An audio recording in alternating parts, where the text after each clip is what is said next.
We are live. We are live. Welcome to College Football's Peek Around the Corner with your host, Greg Pflugar. We cover everything in college football because we almost love everything in college football. And if you do as well, please subscribe to our channel. Smash the like button if you like our content. Share the video with your family and friends. Don't forget to ring the notification bell if you want to support this independent national college football rebel outpost with the donation. Help us keep the lights on and grow the channel. Just hit that $sign where you make your comment and I will get you super chat as quick as I possibly can. Welcome everybody. I mean everybody into the studio that sits on the corner, the very corner of Keith Jackson Parkway and Kurt Gowdy Avenue. Do not be afraid. Do not be afraid to become a legend with your comments and with your phone calls. Welcome on in, everybody. We had an emergency live show earlier today when the news broke. And let's just get through the formalities here. Brendan Sorsby, the next trial is set for the week of February 8th. Per court documents, the CFP national title game is on January 25th. So let's just, this is a done deal. Basically, it's a done deal. Brendan Sorsby is going to be the quarterback of the Red Raiders in week 3 against Houston. Unless Texas Tech decides that maybe they should not be playing a quarterback who bet on his team at least 40 times. A quarterback, a person who's got a big addiction problem. He's got a mental health issue. A person who sought out family members to bet on games for him because he knew it was against the rules. But when you have an addiction, it does not matter. But let's throw him into the wolves. Let's have him play football, and let's now question the integrity of every game he plays in during the 2026 season. Now, some of you, not a whole lot of you, but some of you said, whoa, Greg, you're making a big deal. Come on, Greg. Yeah, this is kind of unusual.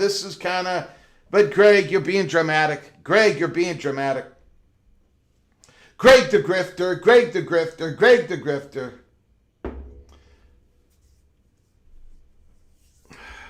Well, before I even came on live,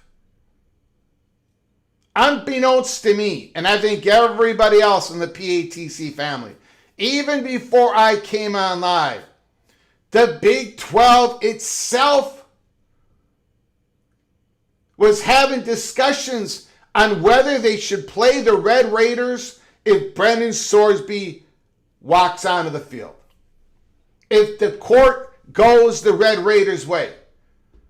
So, I'm sorry, but everything I said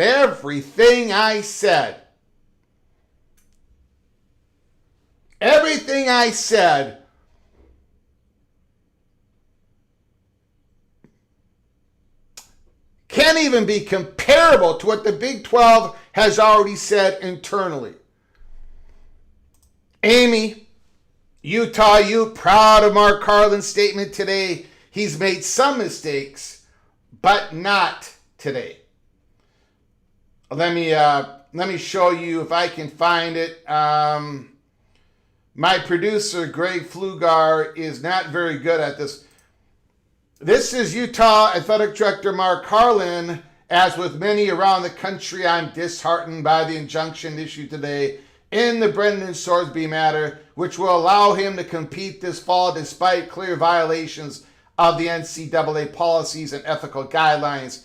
We are all committed to supporting student-athlete well-being, but we also must have definitive path forward that preserves the most basic tenets of competitive integrity in our industry. Now, back to Greg the Grifter.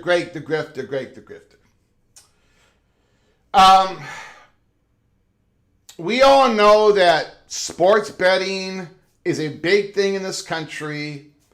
A lot of people across the country, if you are of age, you have the freedom to bet on sports. But then again, not all of us. Some of us have restrictions. Some of us do. The college football announcers that announce the game cannot bet on the game they are announcing or they get fired. Referees cannot bet on the games. The players can't bet on the games. We at Peek Around the Corner, we have some fun. We pick the games against the spread every single week. For the last 4 years, I've been under 500, and I have been Greg the Cooler. But this year, I'm going to be Greg the Gold. No question about it. Somebody in the comments section, God bless him, said, Greg, you are a moron when you talk about the games and who you're going to pick. Instead of wasting our time telling us that you're going to be Greg the Gold, tell us what you have learned. It's just a vibe. That's all I got. That's just a vibe. I think I'm going to be Greg the Gold. But anyway, put that aside for a moment.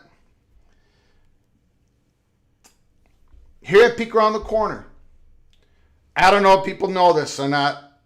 Justin Lucas, I'm going to get to in a moment here. Breaking news, breaking news, breaking news. I will get back to what I was about to say. Somebody DM me it. Somebody DM me Brett Yormark's statement. I don't see it. Here it is. Here it is. Brett McMurphy, thank you, Justin Lucas. Breaking news. Breaking news.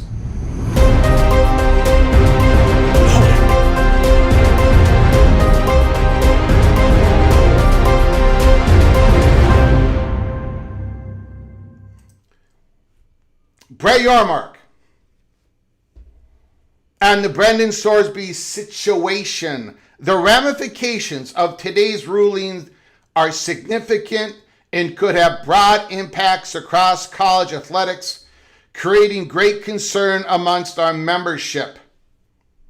I've been consulting with our key stakeholders and have scheduled meetings with our conference athletic directors and executive board this week.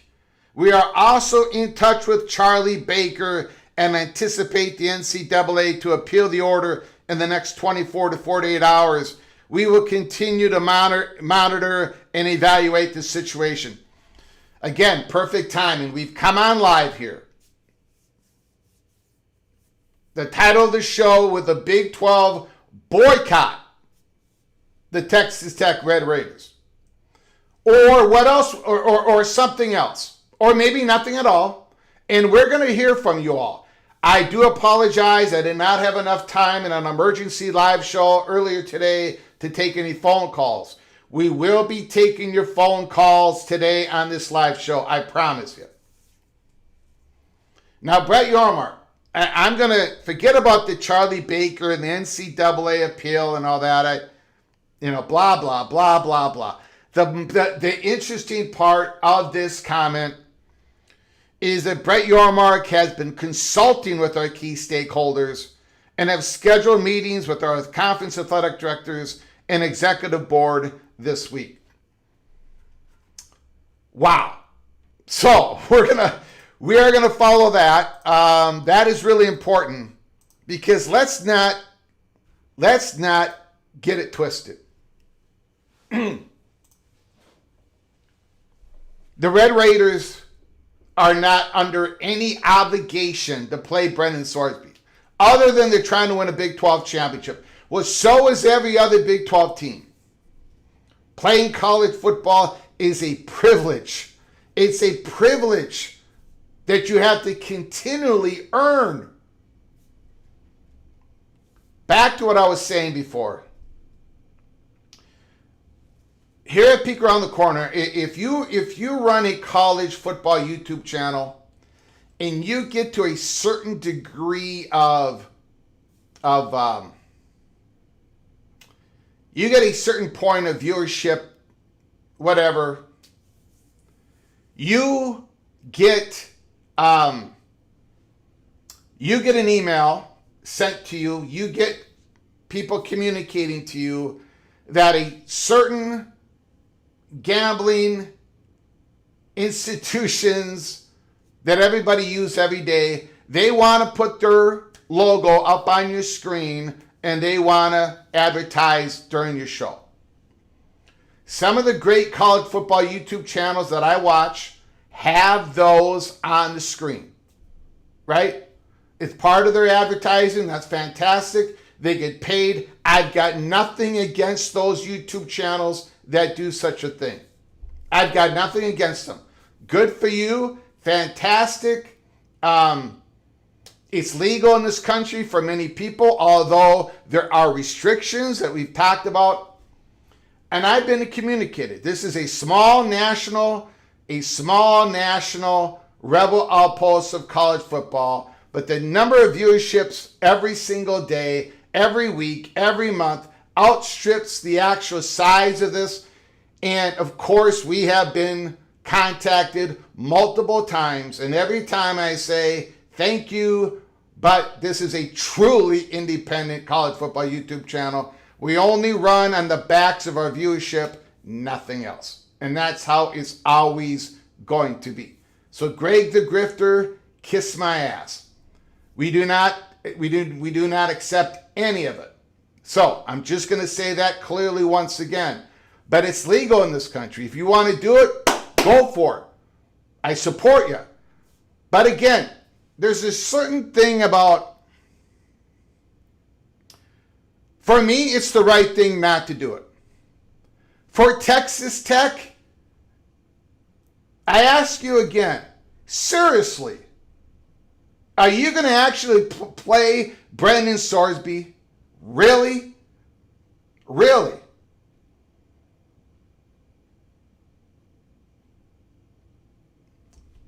But the ultimate question today on this live show is the Big 12 going to actually play the Texas Tech Red Raiders? So let's get into it, everybody. Let's get into it. I have no problem with I have no problem with people. I got no problem with any of it. No problem with YouTube channels. Rec Talk has King's Ransom gambling sponsor. That's fine. And I love Rec Talk. He does a fantastic job. But I don't do it. But yet I'm Greg the Grifter, blah, blah, blah. All right, let's get into it. Jacoby Cat, Super Chat, $2 holler. We're going to get into it, ladies and gentlemen. Hold on. Buckle up.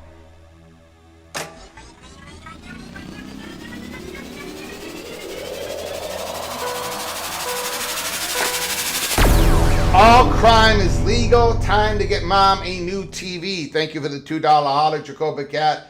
I appreciate it. I don't know if you're talking about my mother. My mother has 2 TVs in her bedroom. Right? She's bedridden. She's in hospice. She's got 2 TVs. She's being taken care of. Mama does not need another TV. She already dominates 2 TV remotes. She doesn't need a third one. Heartbreak 25. $5 holla.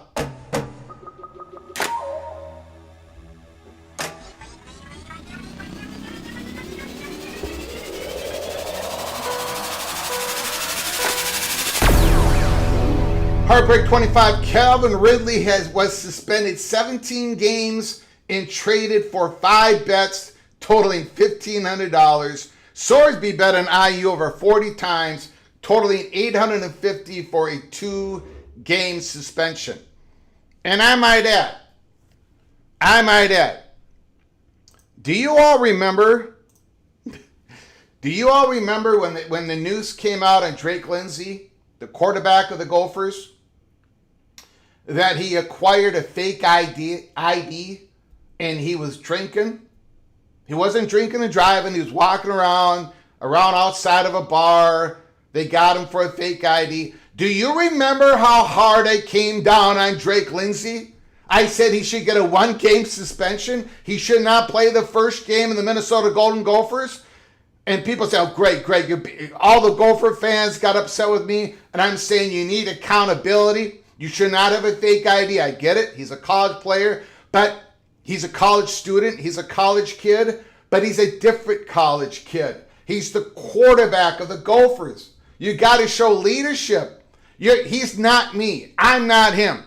Al Bundy, I love you. Stephen Vitt, I love you. Amy, I love you. MBM, I love you. You're not Drake Lindsay. So for you all to get a fake ID when in college, whatever. But Drake Lindsay can't do that. He should get a 1-game suspension. Brendan Sorsby bet on Indiana over 40 times, and he's going to get a 2-game suspension. Think about that. And Texas Tech, I love Red Raider Nation, but you have lost the plot. 2-game suspension? What are we doing here? What are we even talking about here? Thank you, Calvin Ridley. Thank you for the $5 holla. Very much appreciate it. We've got Jeremy Nork, $5 holla.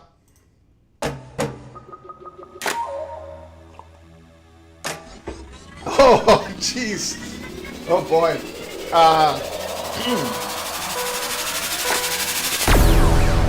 Jeremy Nork, proud of our PATC community. Thank you so much, Jeremy. I'm proud as well. Thank you so much for the $5 holler. Appreciate it. Jacoby Cat, $2. Only Congress is allowed to bet on their own game. Insider trading. Insider trading. Look at Preston from Greensboro. Thank you, Mr. Iowa Hawkeye. Appreciate it, sir. Thank you very much. I understand the message.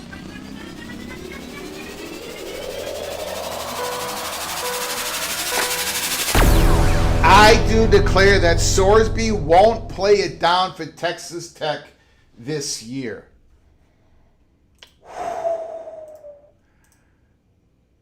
I'm going to have to accept that. I'm going to have to book that in. We've got 78 predictions booked, and I think that's got to be 79. Because right now it looks like Brendan Sorsby most definitely is going to play a game this year. Unless Stephen Vitz says, I'd like to see Brett Yormark drop the hammer. We'll talk about that. I just want to hear what you guys got to say on all this. I'm going to have to accept that. I can't believe I'm saying this. I cannot believe this is going to be an official I do declare. I do declare that Sorsby won't play it down for Texas. That is not the chalk anymore. So I don't know what valuation I'm going to give it, 2 or 3 points. I don't have a clue. But Preston from Greensboro, North Carolina, consider that booked. Consider that booked. Let's do a quick roll call here. Thank you guys for your generosity. Go Black 45, John Dry, supporting the Red Raiders. Supporting the Red Raiders. MM101, 2MD, D5 Terps, Rich Austin. Yes, OU sucks is in the house. The Red Raider. Bob Swanger, thanks for coming on in. IIEN, MBM. Cheating is like a crime in every single institution and organization. So let's give a pass to the Red Raiders and everybody else from here until eternity. Jose is in the house. Edward, the Auburn Tiger. Edward, the Auburn Tiger. It's hard to accept the Big Ten response to Sorsby case. Michigan should have been banned from college football. Big Ten did not have that power. The Big Ten only did what it could in the bylaw for the commissioner. And he did act. He did act on what he could. Al Bundy's in the house. Don Scruggs, Greg, you're crazy. Take the bag. I am a little crazy. Don Scruggs. How can you be a Golden Gopher fan if you are not crazy? That's the question I have for you, Mr. Bulldog. Jimmy Austin is in the house. Kenneth Maynard, the Pirate Gator Maynard, is in the house. Lost respect for Yormark. Ooh, no. Come on now. He's setting the table, Mr. Maynard. He's setting the table. D5 Terps, the architect, BYU football. They have to, according to the judge. Who else is here? Come on now. Tazbo is in the house. Hoosier Dave is here. Stephen Vitt. I don't want to miss anybody. Hanzuzi. Don Scruggs. Drake the Great looks older than he is. Just saying. It's about accountability. It's about accountability. Drake Lindsay should not play the first game against the mighty Eastern Illinois. That is the sacrifice that my beloved Golden Gophers should have to make. Vox Quindaro is in the house. How do Buckaroos, the Jayhawk, the Wildcat, look at that. Kansas State and Kansas standing next to each other, and they're not even throwing elbows at each other. And then you even got Utah to throw in there. When's the last time you've seen a Wildcat, a Jayhawk, and a Ute standing next to each other, not throwing fists at each other? OBD Dunn. I think you could spend your entire first team against Eastern Illinois. OBD Dunn, he researched. He did a little research there. Buckeye Greg is in the house. Studzilla is here. The Irish, Michael Smith. Okay, guys, let's get to it. We've got a couple of very big super chats, very kind super chats here. We've got the Pirate Gator Kenneth Maynard $10 holla.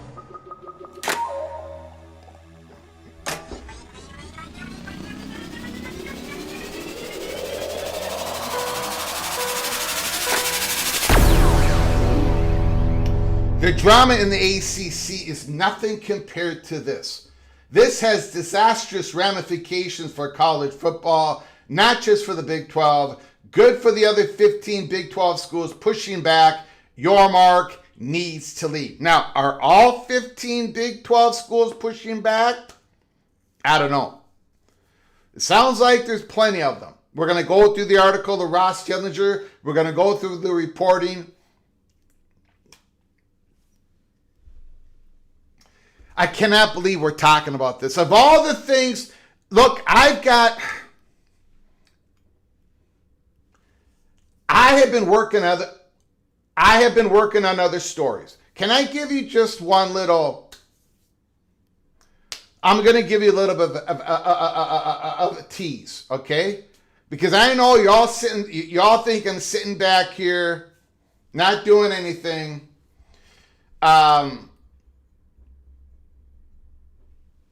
Early tomorrow morning, we're going to be releasing Early Peak Cloak and Dagger episode 67 for members. We're going to give you a little peek, Early Peak Cloak and Dagger.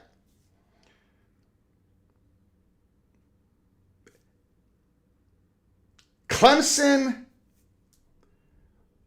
probably could not have done a better job in hiring who they hired for the next leader of the university in regards to basically everything, but especially inside the Holy Smokes Theater, which is under reconstruction. We're going to give you, we're going to talk about it early tomorrow morning in an Early Peak Cloak and Dagger episode, and then we're going to talk about it live on a live show, hopefully tomorrow, unless this overtakes everything and the breakaway talk overtakes everything. And those Tuesday meetings, yes, the Big Ten presidents are going to have the virtual meeting with Cruz and Cantwell. That's all set up for tomorrow. So again, there's other stuff I want to talk about, but this takes center stage. Kenneth Maynard, thank you so much for the $10 holler. We've got a Mohr Buckeye super chat, and I know he's going to be kind to me. I know he's going to be kind to me.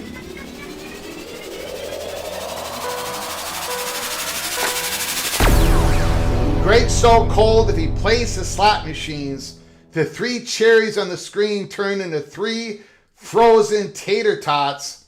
How did he know that I like tater tot casserole? How did Mohr know that? Oh, that's right. I'm from northern Minnesota. And the machine files for bankruptcy. Then the Texas Tech declares him eligible. Thank you for the $10 holla, Mohr. I appreciate it very much. But again, Buckeye Nation, Mohr is burying you guys. He's digging a hole because we're going to be meeting you in Indianapolis, Indiana, the first week of December. Buckle up, Buckeyes. Buckle up. Okay. Now let's get to it, ladies and gentlemen.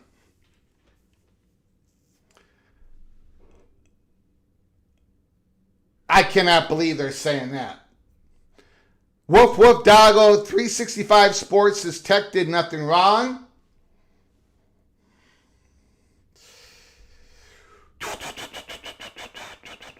Okay.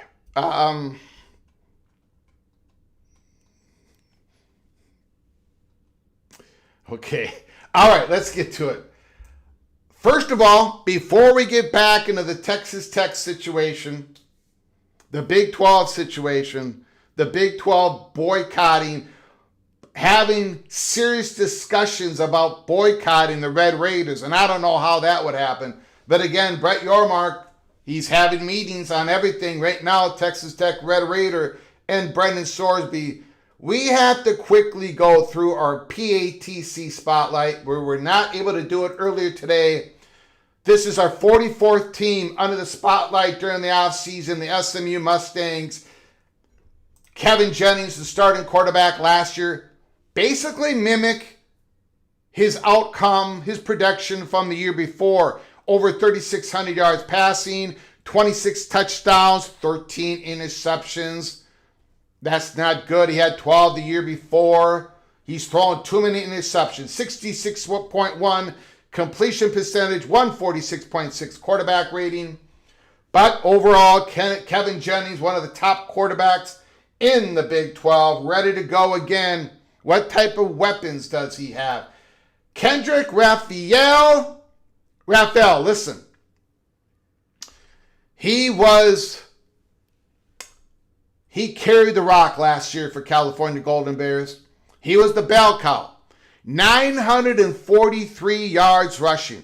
Only a 4.1 average per rush. 13 rushing touchdowns. The man is dangerous in the red zone. 34 receptions, 245 yards receiving, 7.2 average per rush, 1 receiving touchdown. So the SMU Mustangs, Rhett Lashley gets Mr. Kendrick Raphael in the portal. Rhett Lashley is one of the best in the business at recognizing talent. In the portal, he's been phenomenal. So he's looking at this running back, and the California Golden Bears, I love you, California Golden Bears. I love you, but you have not had a good offensive line. It's been brutal. Fernando Mendoza almost died at California. The statistics, the pressure that he was under, he goes in the portal, he goes to Indiana, he wins the national championship, the Big Ten championship, the Heisman Trophy. California's got a lot of good things going for them, but their offensive line has been like the South Carolina Gamecocks offensive line. It just has not been good at all. So, if this running back behind SMU's offensive line, one man in particular, SMU's got 3 starting offensive linemen coming back, but they got one stud that we're going to talk about here in a moment. This running back, he could really be an impactful player in the ACC conference race. The slot receiver, Yamir Knight, back-to-back, very good seasons. 1 for SMU, 54 receptions, 637 yards receiving, 11.8 average per rush, 5 receiving touchdowns. A very key player. Kevin Jennings knows him. They've been playing with each other. 54 receptions. The slot receiver, Yamir Knight.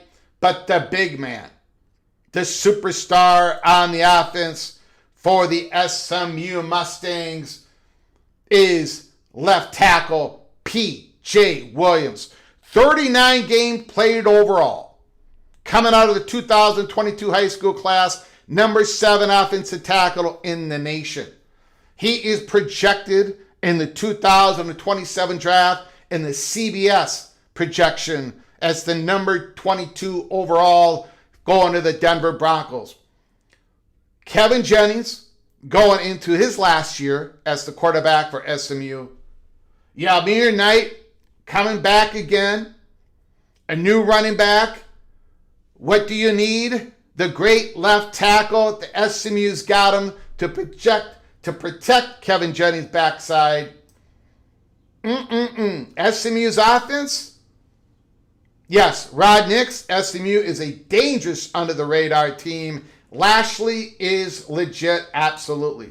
On the defensive side of the ball, they got a couple of linebackers. They got a Brandon Booker, but they got this man, Alex Kilgore, 31 solo tackles, 60 combination, 3.5 tackle for losses, 2 interceptions. And again, they lost a lot of guys on defense. But again, Rhett Lashley went in the portal, and the SMU Mustangs They think they struck it rich in the portal. Once again, under Lashley.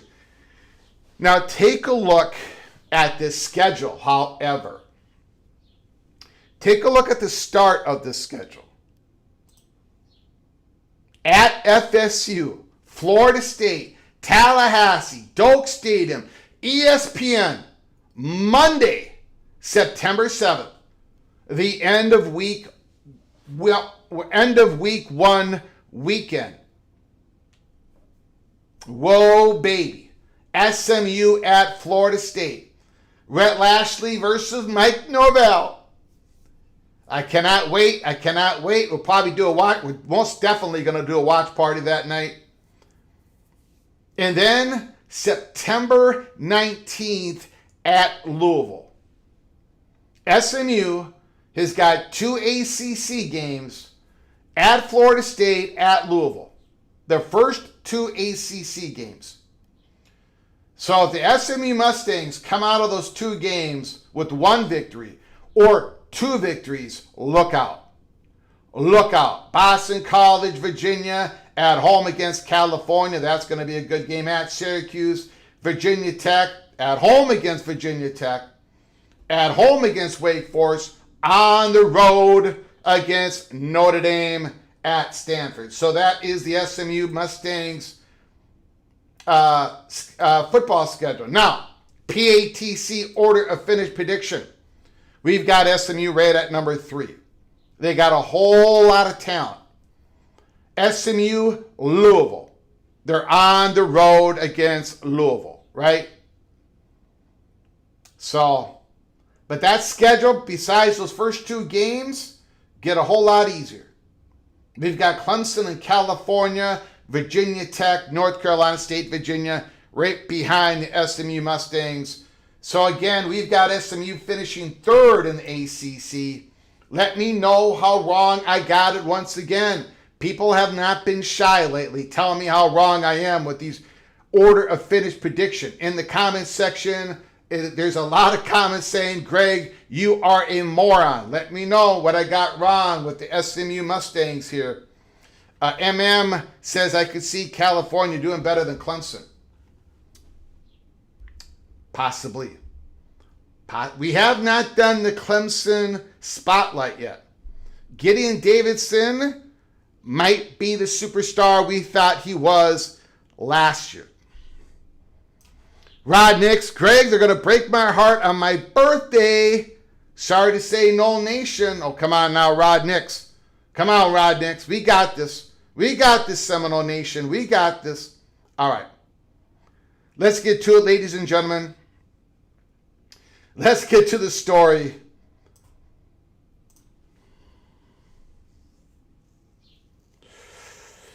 Woo!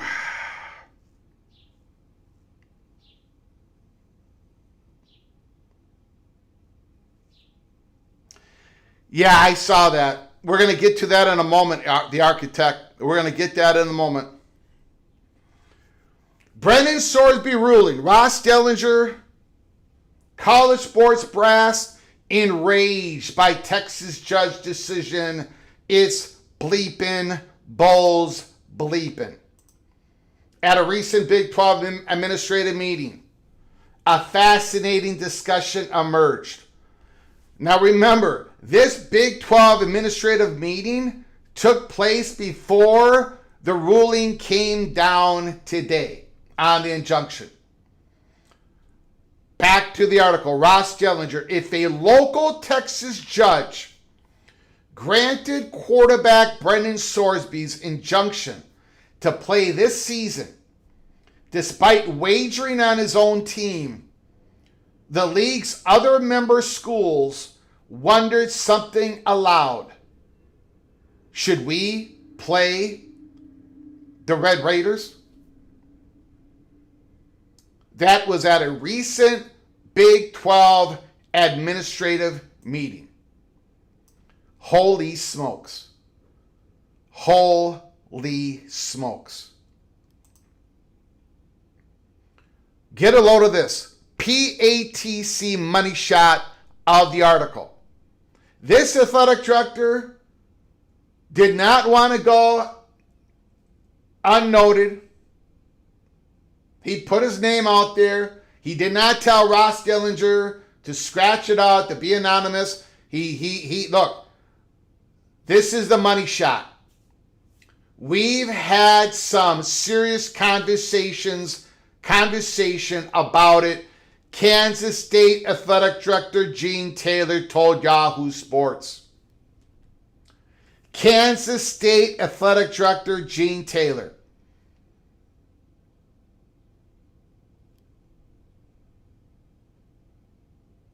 There's still a lot to be discussed. We aren't scheduled to play them this year, but it's something we have to look at from a college football perspective. This is greater than the Big 12. On Monday, a Lubbock judge did indeed grant Sorsby's injunction against the NCAA, making him eligible to play this season. A stunning decision that many across the college sports landscape are referring to as another seminal moment in a turbulent time in an industry upturned by legal decisions. Judge Ken Curry's ruling did not only prevent the NCAA from enforcing its anti-gambling policy against Sorsby, but the judge himself delivered a 2-game suspension. The judge is delivering the 2-game suspension for the quarterback as a condition of the injunction. 2 games. Oh my gosh. Suspensions are normally handed down by the NCAA, conferences, and other schools. Again, Brett Yormark, if he's going to do anything at all, he is going to try to extend that suspension. But we'll find out. Sorsby has acknowledged in the court documents that he placed dozens of bets on his own team while playing football at Indiana, as well as thousands of more in professional sports. He violated a long-standing NCAA policy of which the listed consequences a permanent ban. And he also broke multiple state wagering laws. It's bleeping.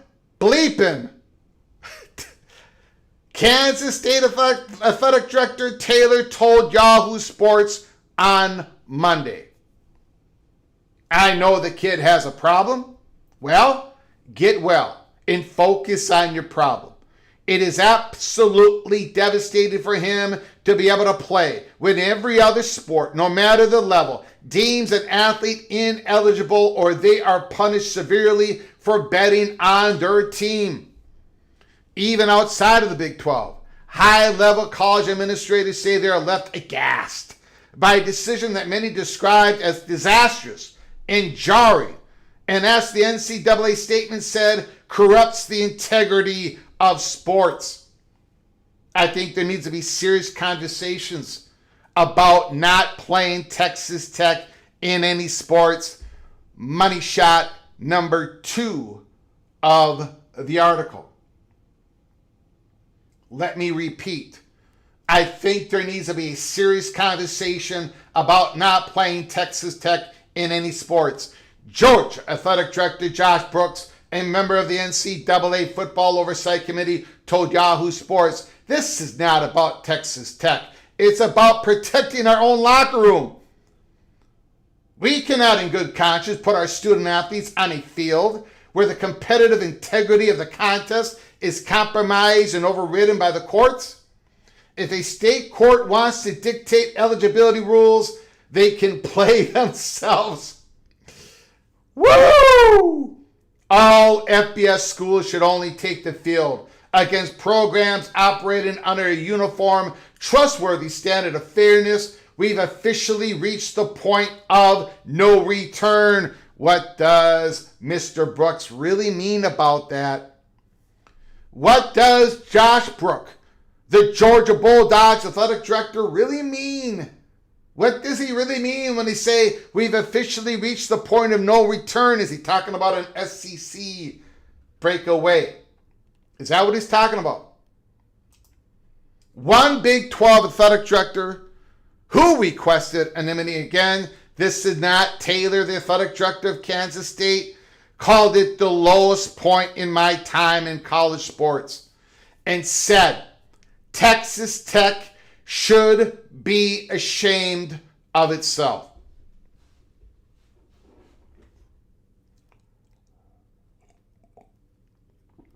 Again, you can have all the rulings you want.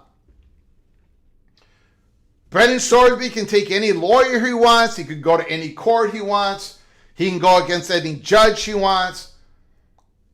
But Texas Tech is under no obligations to put out a player on the field that has spent thousands of dollars, risked thousands of dollars, made many wagers on the sport that he plays, which every student athlete knows you are perm banned in playing the sport if you should do that.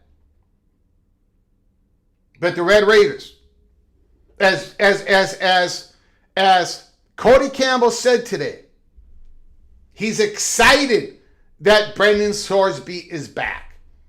Those are Cody Campbell words. Those are the words he used. He's excited. Lowest point of my time in college sports. One Big 12 athletic director said, Texas Tech should be ashamed of itself. Even notable attorneys who usually fight against the NCAA rules were floored by the ruling. At first, I thought it was a joke, said Tom Mohr, an attorney who's won several cases against the association. The Sorsby decision shouldn't be viewed as a standalone issue.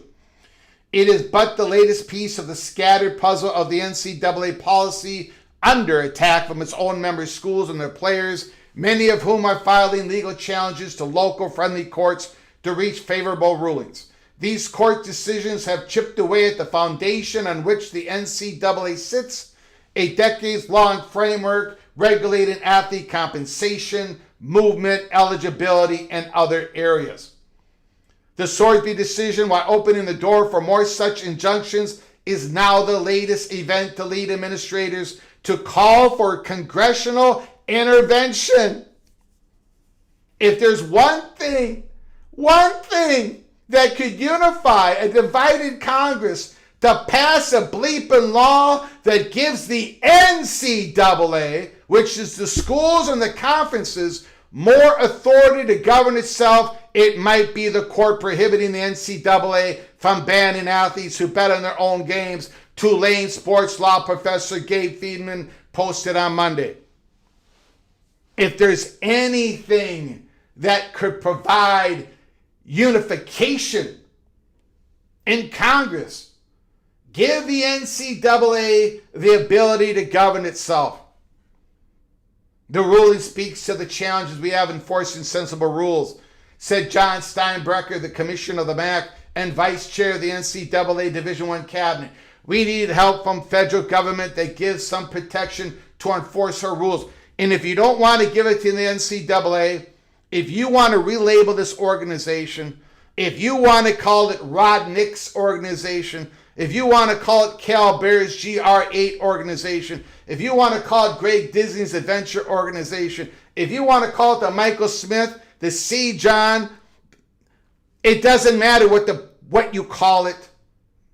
If you want to get away from the NCAA horrible brand, slap another sticker on there, call it what you want, but an organization that is accountable to the schools and the conferences, give that organization antitrust exemption. Period, Congress. Just do that one simple task.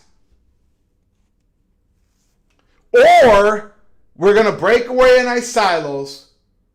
We're going to do all these things in our silo because that is the only option left. Monday's decision drew the interest of sitting lawmakers like Rep. Brendan Boyle, Democrat of Pennsylvania, who posted on the social media that the ruling is outrageous and threatens the integrity of all sports. It's now more than ever abundantly clear Congress needs to act to give the NCAA and universities the ability to govern themselves, he said. Others see Monday's decision as paving a path to the long-discussed breakaway for leagues to create and enforce their own rules outside of the NCAA umbrella. It's either one or the other, ladies and gentlemen. give the NCAA antitrust exemption, a global antitrust exemption, everybody under the FBS umbrella, so we can create our rules, enforce our rules, and not get picked apart by the courts and the judge and the lawyers. Now, I get it. A lot of people don't like that. A lot of people don't like that because they don't trust the schools and the conferences. They don't trust what they're going to do to the student athlete. I get all that. I do. I really do. I understand all that. The other option is we go in on our silos and we do our own collective bargaining in our own silos. We separate from each other because that's the only way we're going to get protection from the antitrust. That's the only way we're going to get antitrust protection. Silos or an antitrust exemption. That's it. That's how it's always been. We can rip apart. We can sit here.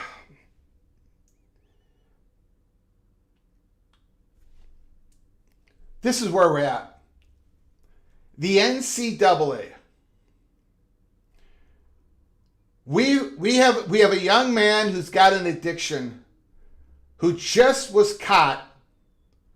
And then when he got caught, he got help, a 35-day help with his addiction.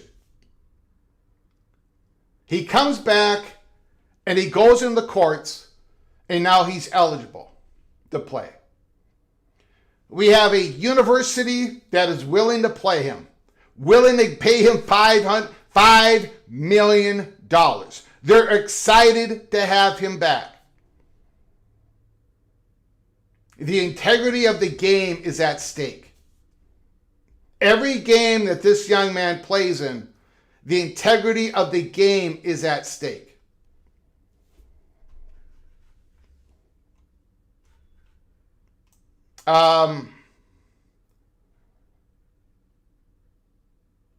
Yeah, so that's it, ladies and gentlemen.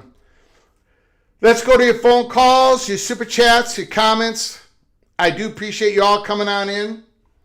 I wanted to get to your phone calls earlier than normal. It looks like we're going to be successful in doing that. The phone lines are open, 763-260-1333.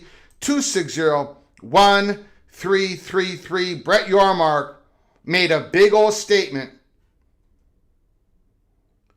He's been consulting with our key stakeholders and have scheduled meetings with our conference athletic directors and executive board this week. Thank you, Mohr, for passing this along with me to me.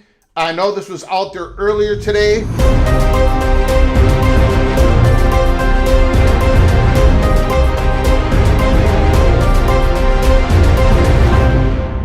More and more momentum towards a breakaway.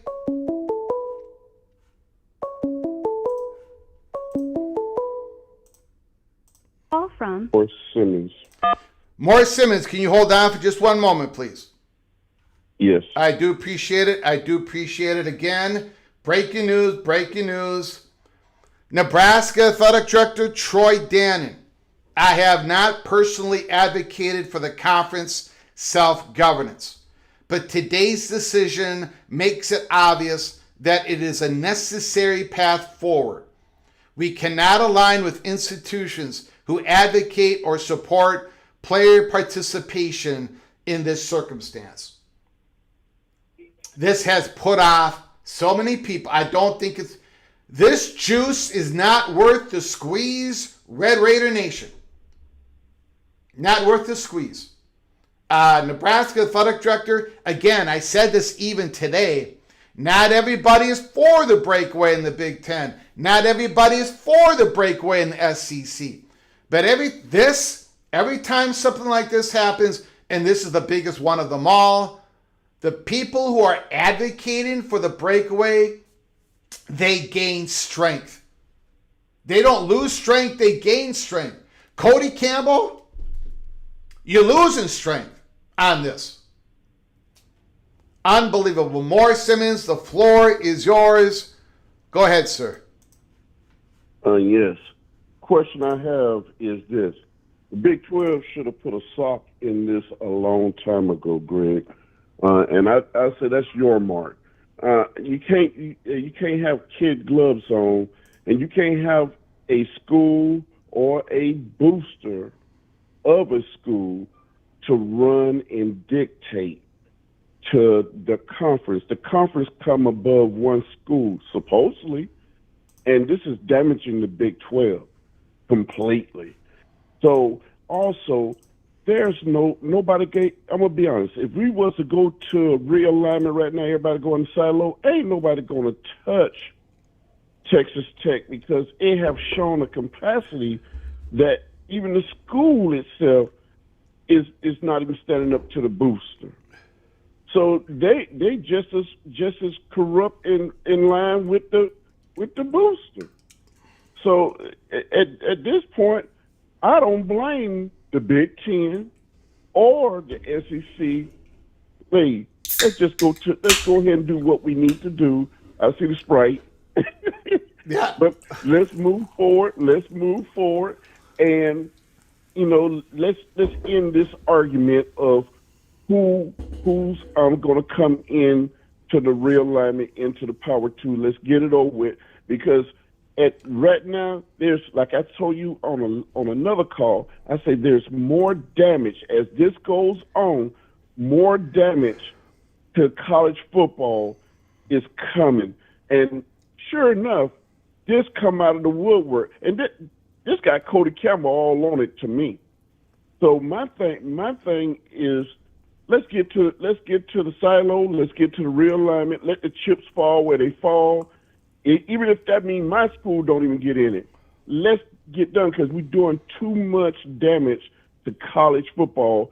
And right now we got one man-child that want to see his school to get in over everybody else. And Texas Tech cannot compete on the level of a lot of these schools in the Big Ten or the SEC or the big brands in the ACC. That's all I'm saying. Yeah. All right, sir. Beautiful, Mohr Simmons. Absolutely beautiful.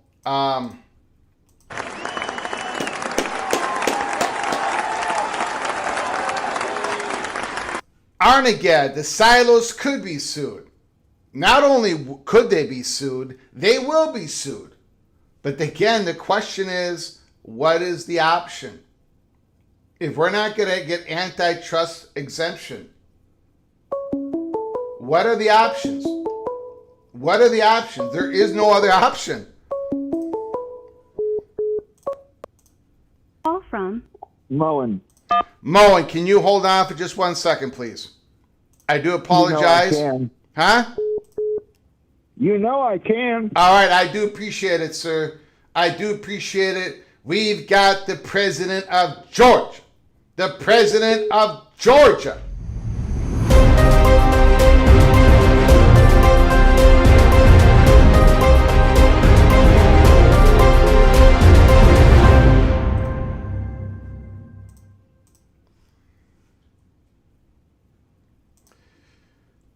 Ross Dellinger, Yahoo Sports. Georgia president and ex-NCAA board chair Jerry Moorhead to Yahoo Sports.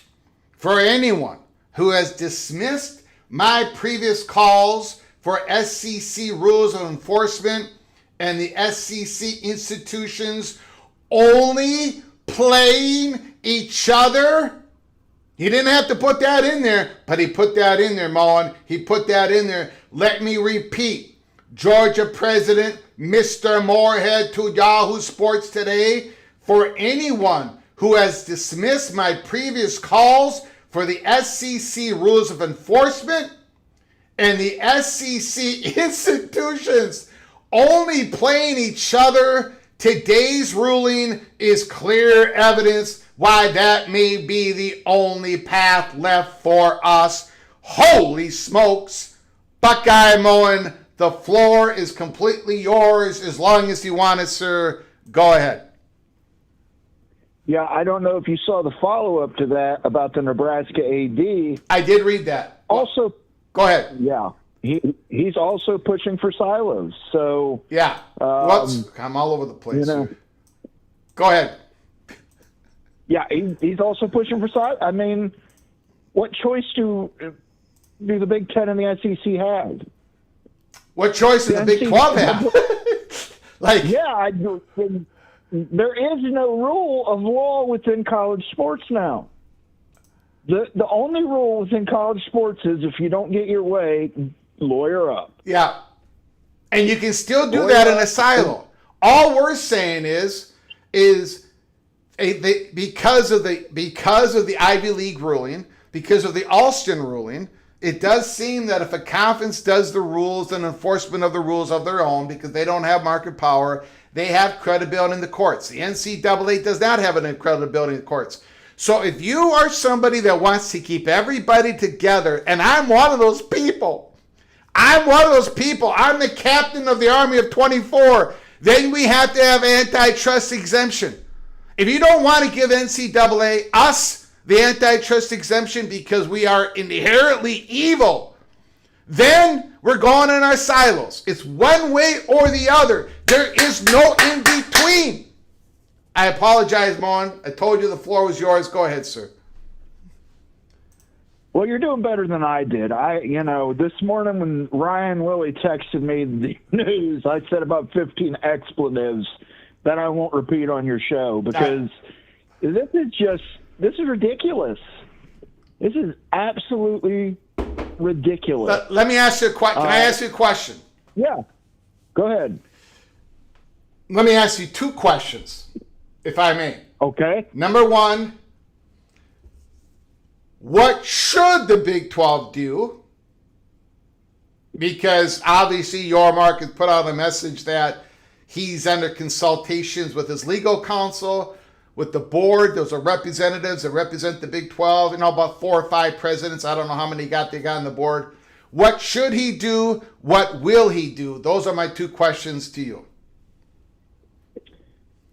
Well, those are great questions, but the answer, you're not going to like the answer. If it doesn't favor Texas Tech, they'll just sue the Big 12. Cody Campbell's got money. He's clearly got judges. I put it on Twitter earlier today. This case involves wire fraud and racketeering, and we haven't heard any indictments against people. Can you imagine a case with gambling across state lines, high-profile people involved, and we have not heard about one indictment yet? Not one. So if I'm Brett Yormark, the first thing I'm doing is I'm saying Brendan Sorsby's ineligible. He can't play in our conference.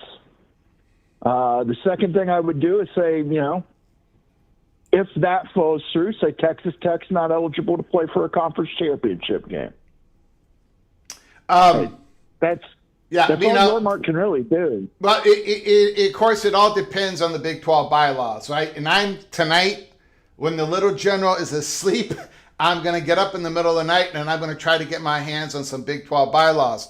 If anybody got hands on the Big 12 bylaws, some digital link, please send it to me because I'm going to read it tonight. Because in that Michigan case with Big 10, I went through that Big 10 bylaw with a fine-tooth comb. I had help with BTM and his associates. And Tony Petitti had a slight narrow pathway to do what he did. He couldn't really go beyond too much what he did. And he could not do any less than what he did because the Big 10 there would have been a riot. But I don't know what space Brett Yormark has according to the Big 12 bylaws. Do you have any information about that at all? I do not. I'm not up to date on the Big 12 bylaws, but I just wanted to call and say this is absolutely ridiculous. Yeah. This is shameful for Texas Tech as an academic and athletic institution.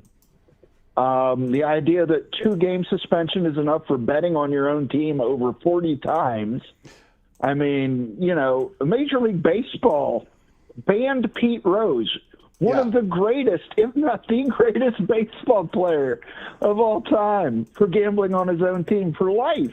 Yeah. For life, he was banned. Yeah. And Texas Tech has this kid, he bet on his own team. He transferred money illegally across state lines for the purpose of betting. He had people place bets for him. And now you're saying, well, he's eligible. We'll set him for 2 games. And the kid's a gambling addict. Yes. The only thing the kid learned from this, don't gamble where you can get tracked. So now when he decides he wants to go gamble, he's probably going to do it with somebody involved with organized crime. And guess what? That's happened before, and it's not good for the health of the sport. And I hope Brendan Sorsby gets over his addiction, but I also know the statistics tell you first rehabs generally don't work. Yeah, I mean the guy has a serious problem. He used family members to get around. Come on, this is terrible from a mental health act. This is terrible no matter which way you look at it. Really, I'm embarrassed for all of us. We're sitting here. Yeah, it's like taking a crack addict and putting them in a crack house and telling them to get better. Yeah. Just maintain that sobriety. But yeah, and I've mentioned it on our show before, but you look at Art Schleister, the former quarterback at Ohio State, had the same issue. It literally, he didn't even have any money his first season in the NFL because he owed it all to bookies. And, it just never worked well for him. And, it's unfortunate. Yeah, it is. My main point is Texas Tech should be just embarrassed of itself. Yeah, because they should have the moral clarity to do the right thing. Okay, the young man, he wants to play. He had an addiction. We're hoping for a great comeback for him. The NCAA in the courts, blah, blah, blah, back and forth, da-da-da, lawyer this, lawyer that. But it is Texas Tech who is under no obligation whatsoever to put the young man out on the football field.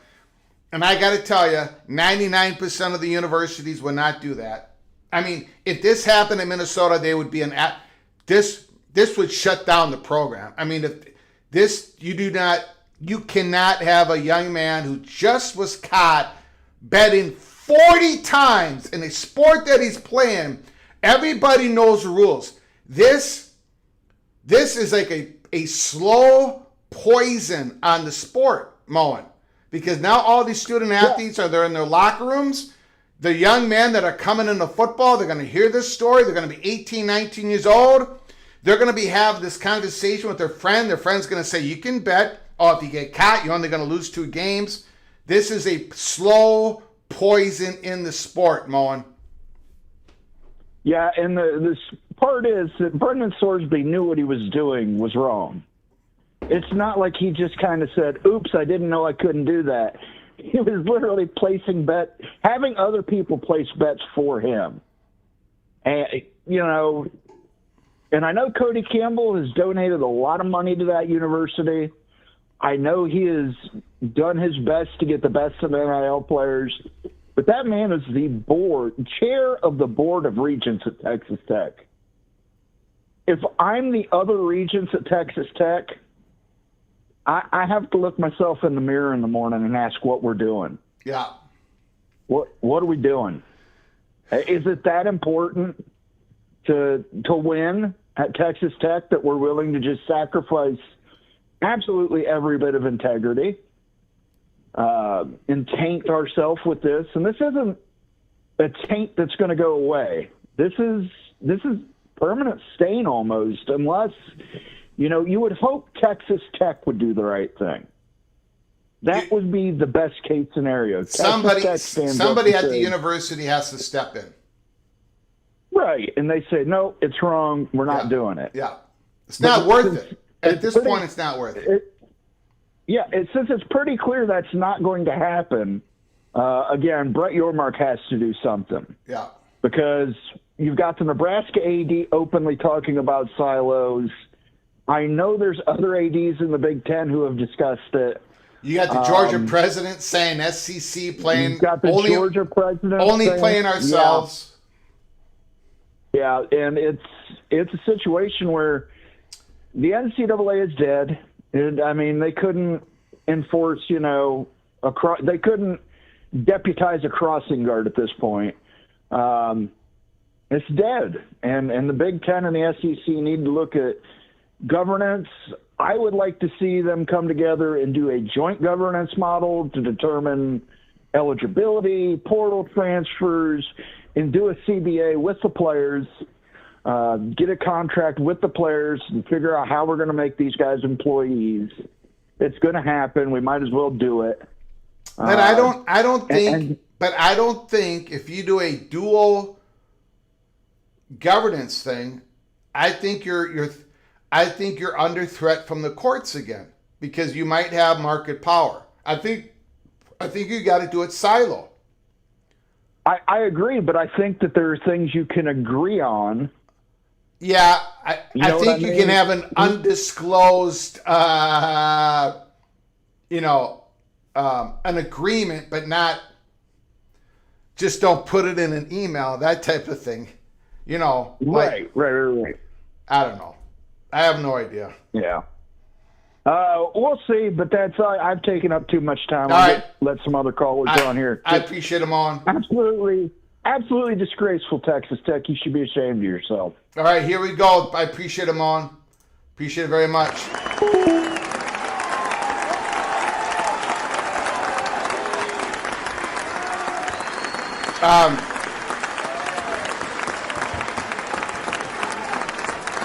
Mr. Monkey says, Greg, do not get high and mighty about the Minnesota courts. I did not mention the Minnesota courts. I said the University of Minnesota. Minnesota, for all of its faults, and it has a lot of faults, the University of Minnesota. Call from Tristan Fives. Tristan 5, can you hold on for just 1 second, please? Yes. I do appreciate your patience. For all the faults of the University of Minnesota, I mean, if you check 1997 Final Four participants, the University of Minnesota has been wiped out of the history book because of Minnesota wiping themselves out. Because we had one player get a term paper written for him. One player cheated academically, had a paper written for him, and we tore down the banners. If you go to Williams Arena, you're not going to see a Final Four banner up there. And it's the only year we've ever gotten to the Final Four. And it's written out of the history books because we cheated on one player. So again, this would not, I'm just saying, for all the problems that the state of Minnesota has, the university has, this is not one of them. Mr. Monkey says there is no way in hell a quarterback who bet on 40 games could play quarterback at Minnesota again. First of all, Bill G, the incredible edible Bill G, once again, incredible generosity. Really unbelievable. 5 gifted memberships. Adam, incredible, 50-50. Rekard, Evan Gully, and Charles Chamberlain were all gifted a membership by the incredible edible Bill G. All of you are knighted officially. Cloak and Dagger College Football. Welcome to the family. You can all go to our episodes of library of episodes.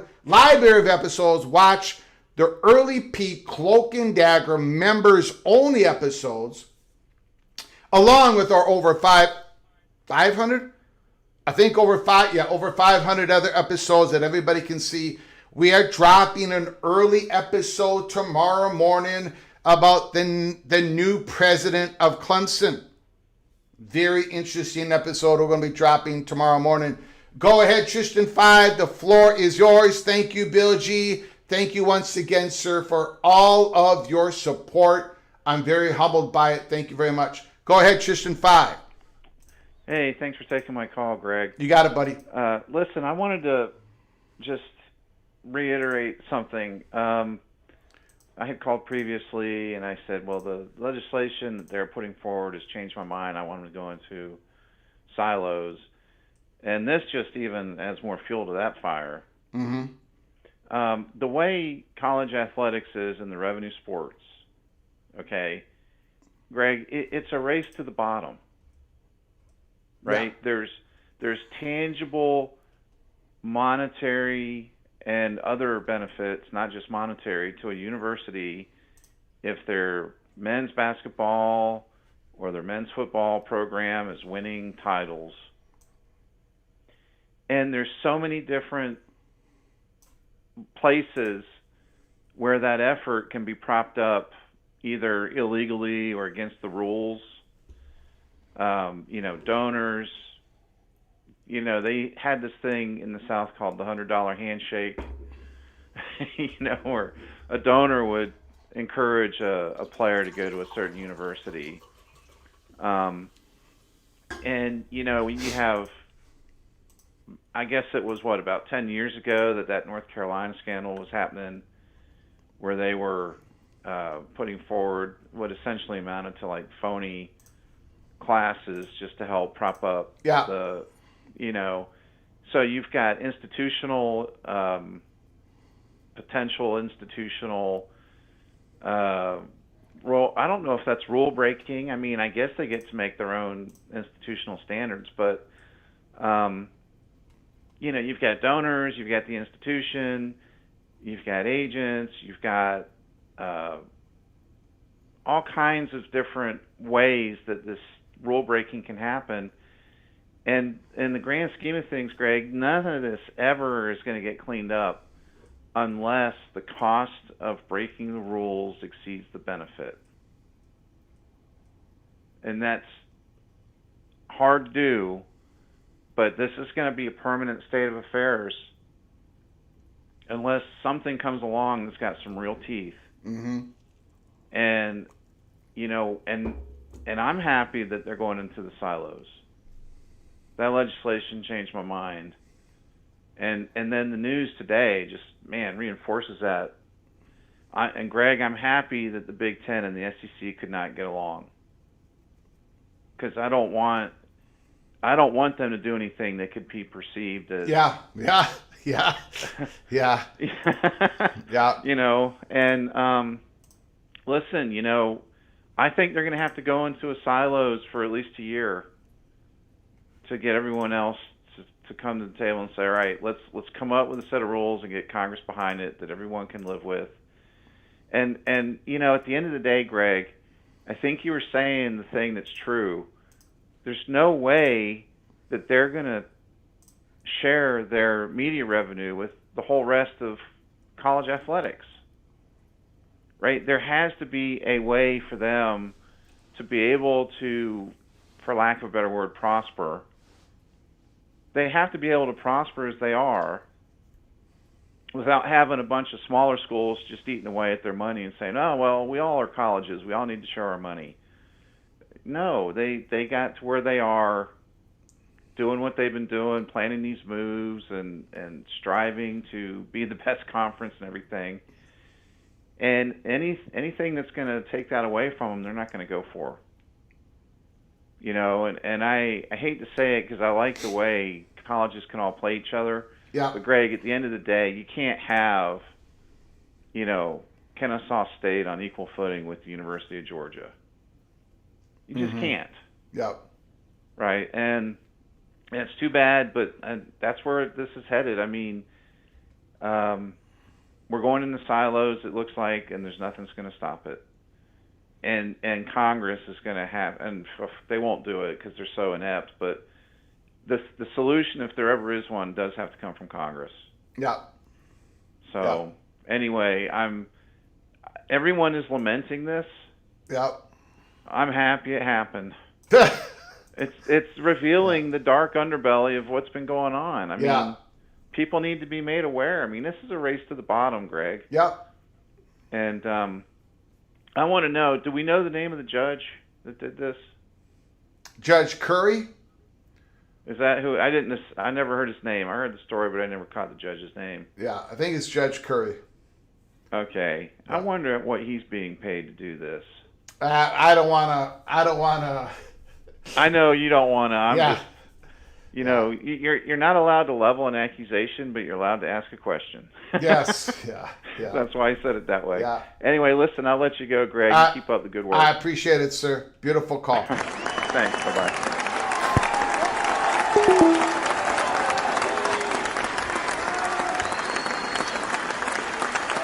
We've got a super chat. Noah Berman, $5 holla.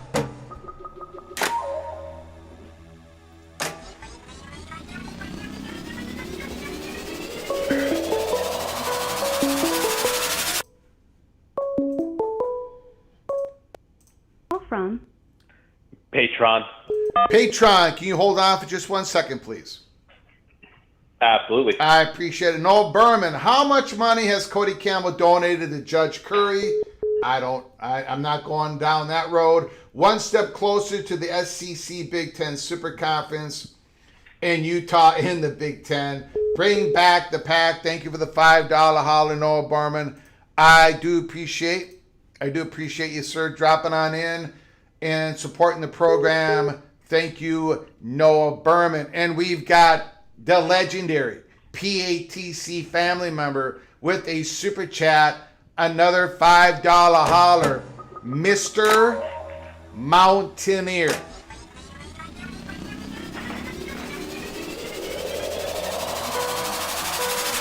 Larry Andrew, my Mountaineers are going to the World Series, and the Big 12 is celebrating, and then this with the Texas Tech ruined it.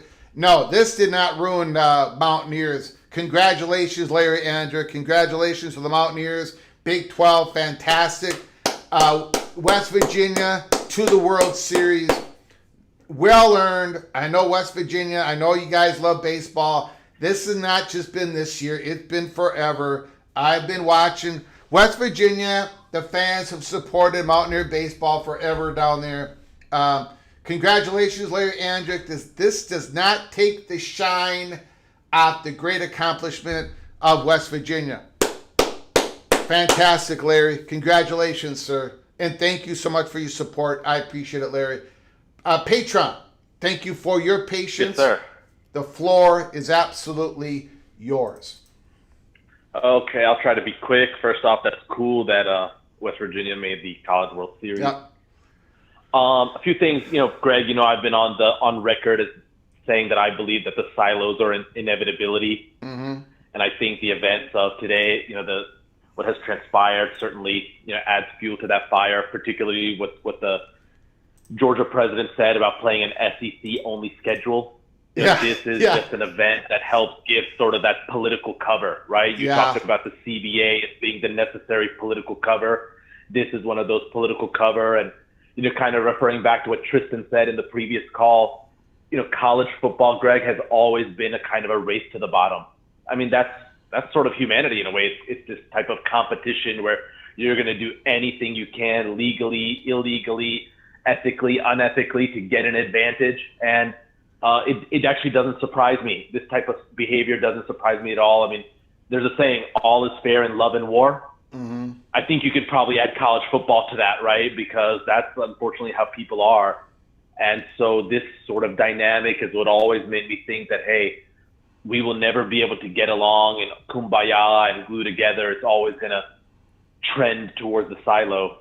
The second thing I was going to say is, for me, Greg, I won't sit here and talk about the ethical stuff about Brendan Sorsby and what he did or didn't do. I guess one question maybe I have for you is, interestingly, he didn't actually do this.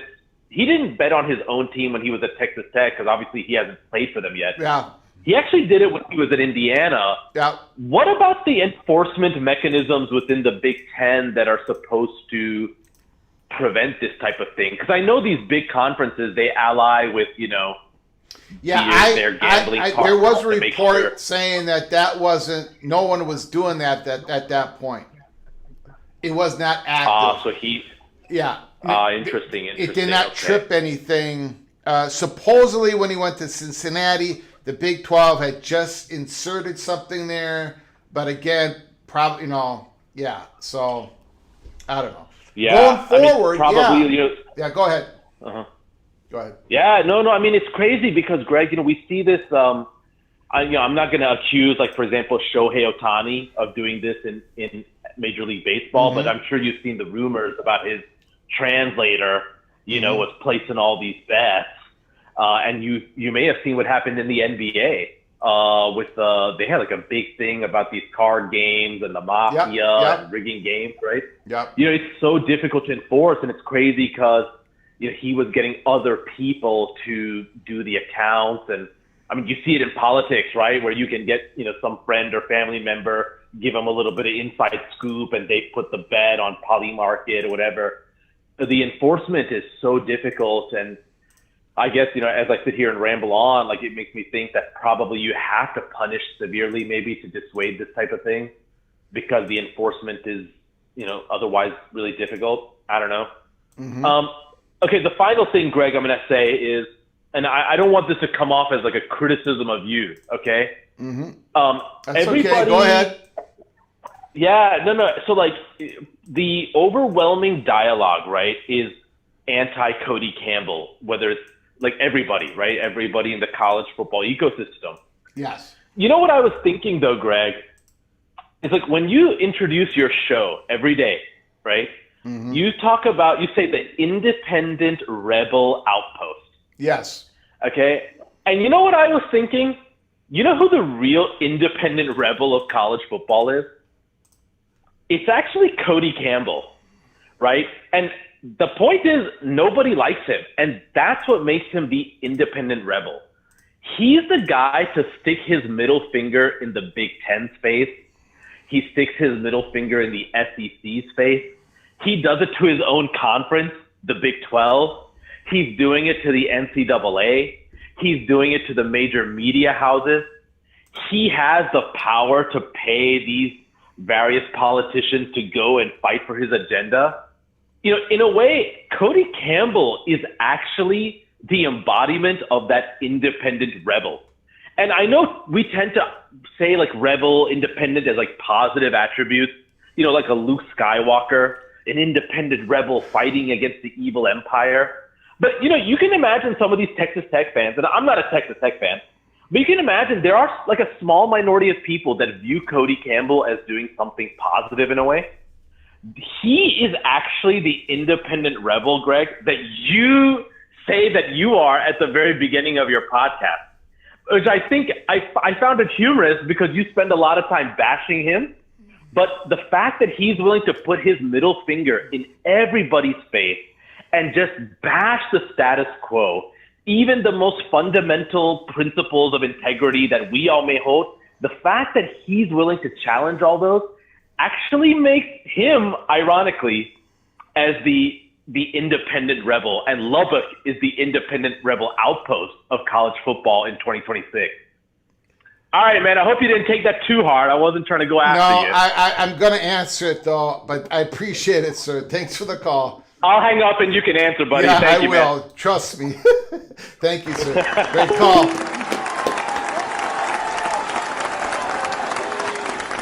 No. I love Patreon, but no, I could not disagree with you more.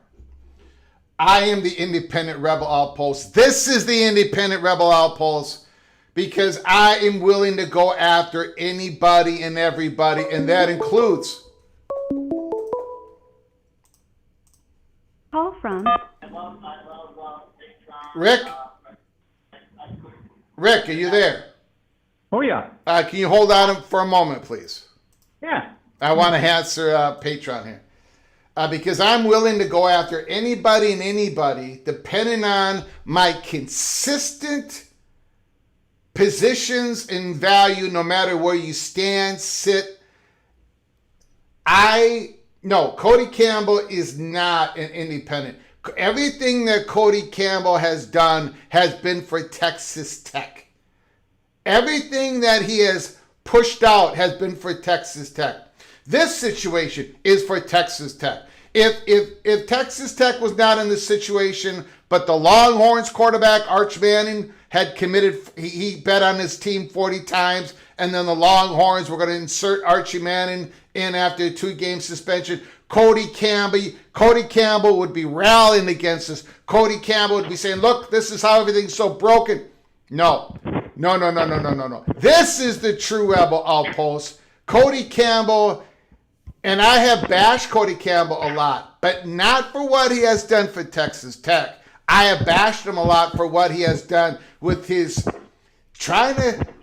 he did not, when he first introduced the saving college sports, he did not, when he did all his interviews, he did not actually tell the people what this was all about.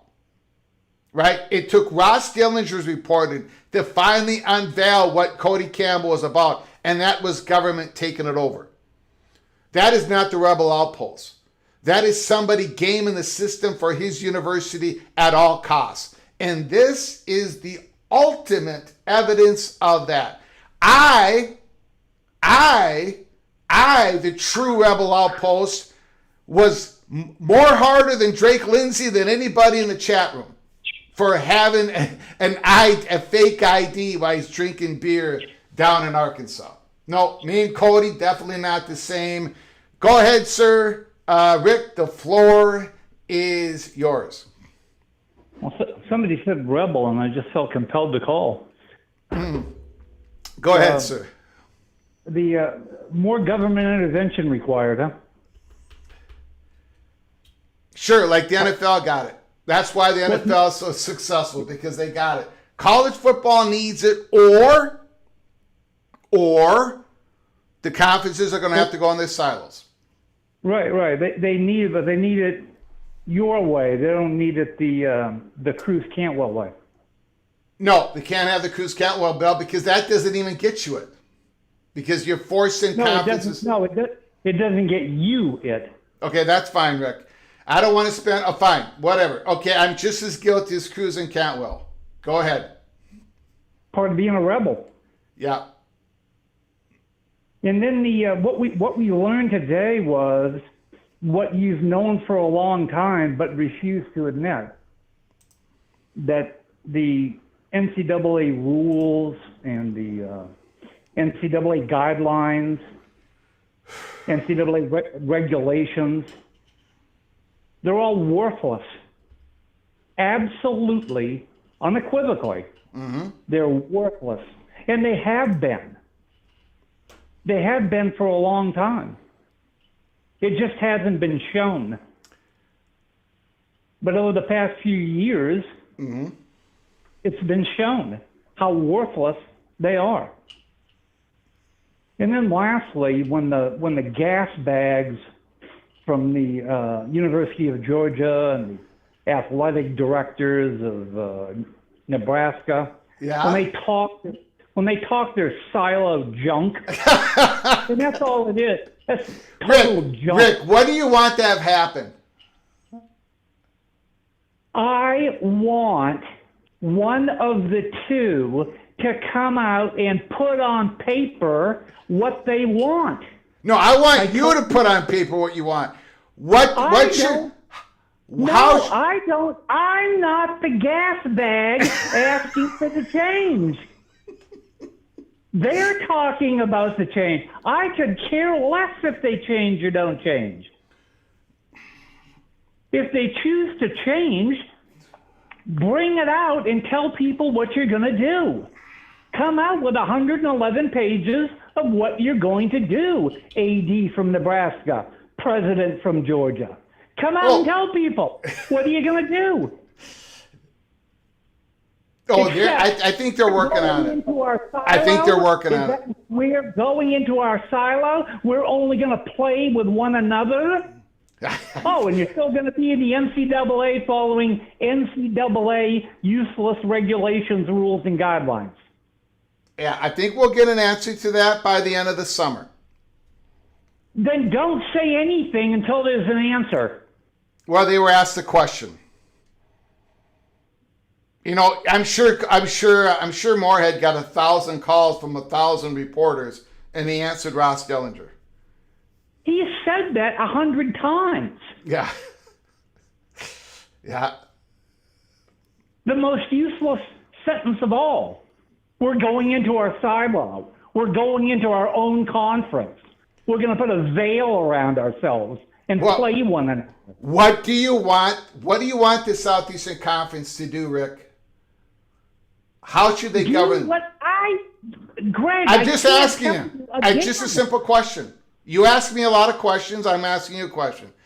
How should the Southeastern Conference govern themselves? You asked me before, and I told you before. I told you months ago. I forgot. Get away from the NCAA. Okay. Break out.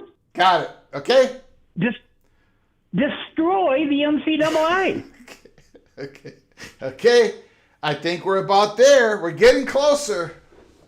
Didn't I say that 6 months ago? I think you did. Now that my memory has been jogged, yes, I think you did say that.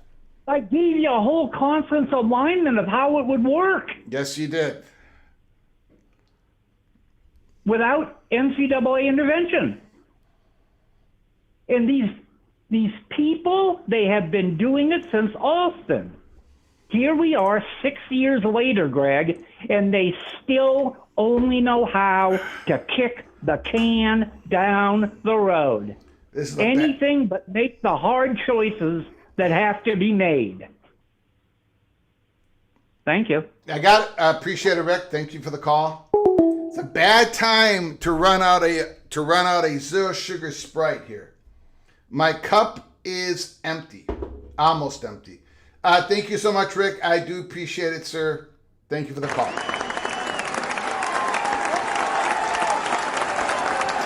Look, you know, hold on, everybody. Hold on. Call from Christopher Hooter. Christopher Hooter, the purple and gold LSU Tiger. Can you hold on for just a moment, please? Yes, sir. Here's the thing, you know, okay.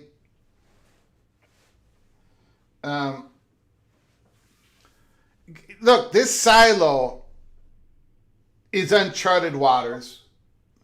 It's very risky. It's dangerous. We're about to do it. I really cannot find fault in the SEC, the Big Ten, and the SEC, the ACC that they haven't done it yet. They went to Congress. They tried to get the SCORE Act passed. This bill, Cody Campbell, we got other outside forces. This ain't going to work. I really don't, because most people are saying over the last 6 months, we can't do that. Greg, you can't do that. The Big Ten can't do that. The SEC, this is going to destroy, blah, blah, blah, blah. Like, internally, the Southeastern Conference and the Big Ten, they've had a lot of voices against going silo, a lot of people being cautious, and I don't blame them. Like, the Nebraska athletic director just came out today and said, I have not been advocating for a silo, but now basically I am after this. You can criticize them. I get it for not doing it earlier, but I can't really. I'm more upset. I don't want to go down that road. Go ahead, Christopher Hooter. The floor is yours. We got more breaking news. Hold on. Somebody DM me if we got breaking news. What is the breaking news? What is the breaking news?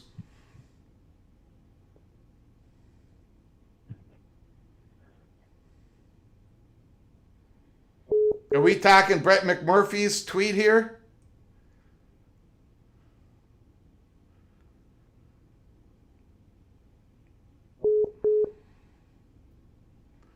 Brett McMurphy? Are we talking about Brett McMurphy's tweet, post? Let me show you. Hold on, Christopher Hooter. Can you hold on a minute? Yep. Brett McMurphy, if the NCAA appeal fail, despite all their bluster and threats, no Big 12 will boycott playing Texas Tech because it would cost the league and schools financially by not playing. Also, is every team going to forfeit, allowing Tech a free pass to the playoffs? No freaking way. Go ahead. That is Brett McMurphy, the great Brett McMurphy on 3. Go ahead, sir. You just can't make this stuff up. The NCAA has filed its appeal, an accelerated appeal. Thank you, Disney Greg, Buckeye Greg, for showing us this. We got breaking news. Hold on, Mr. Hooter. Yep.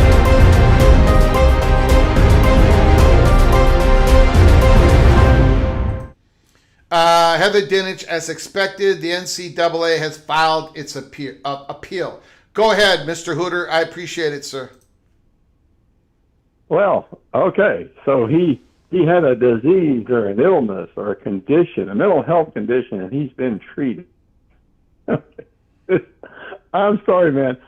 This is a quick story. This reminds me of something I witnessed in the Navy 30 years ago. Young Christopher Hooter here is an ensign, and he's sitting in a class in Charleston, South Carolina, and we're hooked up all over the East Coast. Norfolk is hooked up, Groton's hooked up, which was pretty novel at the time. It was like a Zoom call, right? Mm-hmm. In 1992, that was a big deal. So we're going over alcoholism, and we're talking about alcoholism and drug addiction for sailors and Marines, right? And I think we're really focusing on alcoholism. And we go all week like this. Now, the instructors, I'm in Charleston. The instructors are in Norfolk. At the end of the week, Friday afternoon wrap-up, the question is posed. You know, alcoholism is a disease. He asked the salty senior chief next to me, and he goes, "That's policy." And the whole class erupted. You could hear everybody crack up laughing all up and down the East Coast. And it just reminded me, and the instructors were just beside themselves, right? Ineffective training. But it just reminded me of this, right? You know, he's got a gambling problem. It's a disease, right? Yeah. And then it was a flashback to that story. Yeah. And I don't know, man. If you extract this, I mean, nobody's guilty of anything, right? Yeah. You commit some terrible crime. Well, he's got a mental condition, right? I mean, where do we take all this? So, and I know I probably stepped in it there because I probably said some things that are not politically correct, but that the parallels were just, you know, he's got a disease, and but he can still play, right? So he might have a disease. Okay, we treat the guy, but that doesn't mean he can play again. Yeah, I mean, there is consequences to your actions. Or there should be. Well, there should be. There should be. Well, there should be, right? And anyway, I don't know. That story just kind of, I remember that. So anyway, I throw that out there. I don't know. See how that goes over. All right, man. You're doing a great job. Thank you, Mr. Hooter. You. Appreciate it. Yeah, bye. A beautiful call, Christopher Hooter. He put up a super chat, $5 holler. Tristan, silo isn't flexible or temporary. SEC and the Big Ten can't go silo and just unwind it later. If and when the rest of the college football gets its act together. Way more to it. Thank you, Christopher Hooter. Something strange has happened here in my, hold on here. From Wild Ute? Wild Ute, thank goodness you called. I very much appreciate it. Wild Ute, can you hold on for a moment? Yes, of course. I cannot go back into my history on who donated to this program. Something is acting weird today. But again, I want to thank everybody who has sent us a Super Chat donation. Very much appreciate your generosity. I just can't name them off by name because it has like deleted almost all of them. I've never seen that before. Eva Badger, Mountain Dew, Baja Blast, Zero Sugar is the best. Thank you, Eva Badger. I'll check it out. Thank you so very much, my neighbor from the east. Thank you for the $2 holler. Somebody has accused me of being a hater. Did you address my last Super Chat, Helmer Hennessy? You know what? Probably not. because what has happened is I no longer have the history. Oh, wait a second here. I got it back. Hold on. I got it back. For some reason, here we go. Hemmer Hennessy, Texas Tech, only body risk and injury. If they are willing to risk allowing Sorsby to play, let them make that gamble. Tempest in a teapot. Texas Tech, only body risk and injury if they're willing to risk allowing Sorsby. I got to be honest. I don't quite know what that means, Hemmer Hennessy. They're only risking injury by allowing Sorsby to play. I don't think anyone's going to go after Sorsby. I don't think anyone's going to try to injure. I really don't know what you mean by that, Hemmer Hennessy. You do not have to give me another super chat. I'll try to find it in your comments. So let me know what you mean by that. I really don't know what you mean by that. Another comment was somebody called me a true hater, and I'm on the long list. Look, I have been praising the Red Raider Nation for the last few years. I've been praising Cody Campbell and what he's done for the university as the chairman of the board. I've only been criticizing his plan and how he presented it because it's a god-awful plan, in my opinion. But I have not ripped on him for what he has done for the university until today. Until today, to support Brendan Sorsby to go back on the football field and play against the Big 12 competition this year, I'm sorry. I along with 99% of college football, are going to criticize. If that deems me a hater, so be it. I've been called worse. Wild Jute, the floor is yours. Go ahead, sir. I've pushed back for several months on the idea of a silo, Greg. Ever since you brought it up. And just to remind everybody, you were the first person to bring it up like a freaking year ago. So kudos to you, Peek Around the Corner, for having that before anybody. But I've been against it. Right. I've been against it just like you. Yeah. I've been against it just like you. After today, though, even from the Big 12 standpoint, I don't blame it at all. In fact, it's pretty necessary. Yeah. Without any type of rules, governing rules, forget NIL and everything else. We're in a completely different world with the Sorsby situation where, why not just rampant cheat? Why not? Especially if you're in the G6 level or even the FCS level, why not throw games? How much money could you make it from a bookie to throw any game just to get your hand slapped? There's no structure at all. It's beyond the Wild West. I never ever thought that we'd ever see anything get this unstructured. Yeah. So somebody's got to change something. If it's the Big Ten and the SEC breaking away and establishing a rule and collective bargaining so you can't get away with this slop, then that's fine. Maybe the Big 12 and the ACC could come along and get under that umbrella. But for the first time ever, I've actually changed my stance, and I think it's absolutely needed because of what's happening here. It's honestly, it's really it's laughable, but it's really kind of embarrassing for the sport. Yeah, it is. Kind of embarrassing. It's way embarrassing. It is. It so is. I just had to say that. That's the Big 12 standpoint. That's there's nowhere else to go. There's nothing.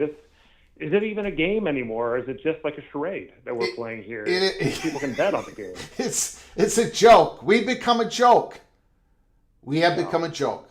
Us college football fans, this great sport that we love, the pageantry, the history, the passion, it's turned into a joke. Big 12 silo, all right? The conference determining to govern themselves, their own rules. They figure it out on their own, and they govern their own. So the Big 12 is going to have to govern Cody Campbell. They're going to have to govern Wild Ute, whatever he does with the Utah Utes. You're going to have to govern your own, but maybe, just maybe, you're going to have credibility with the courts, right?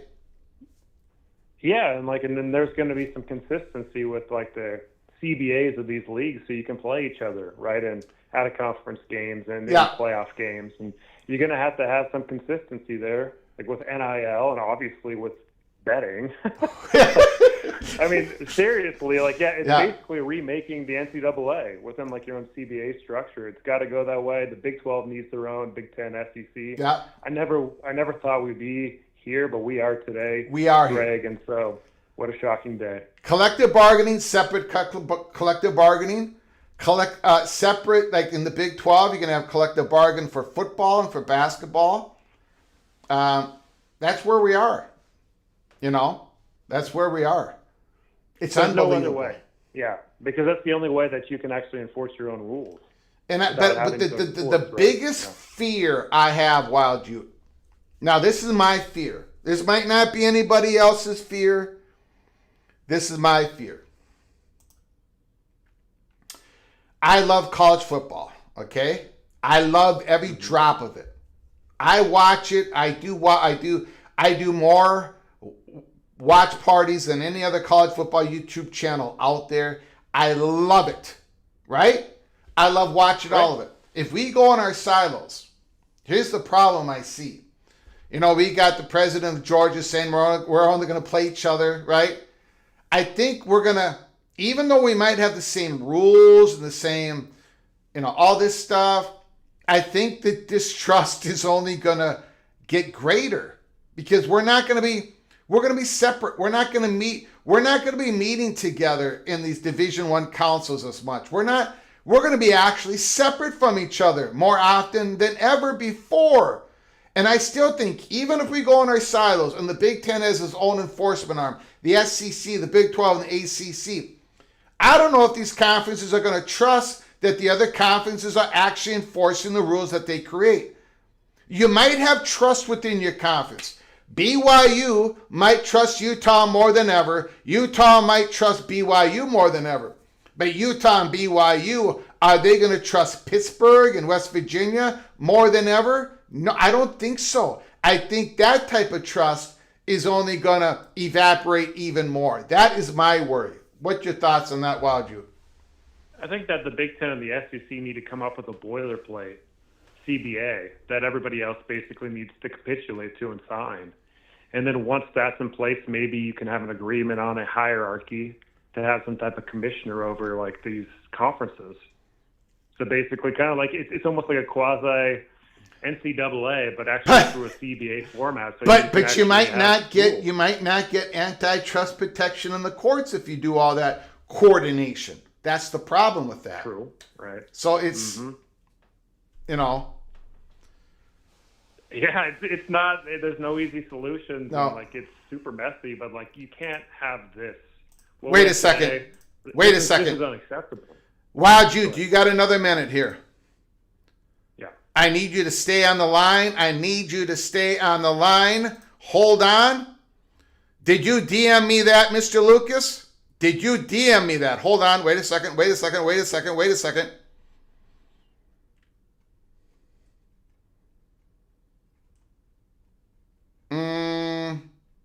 No, I don't really see what you're saying there. I do see this. Breaking news. Hold on, Wild Youth. Hopefully you got another minute. I know you're a busy man. Hold on. We got breaking news.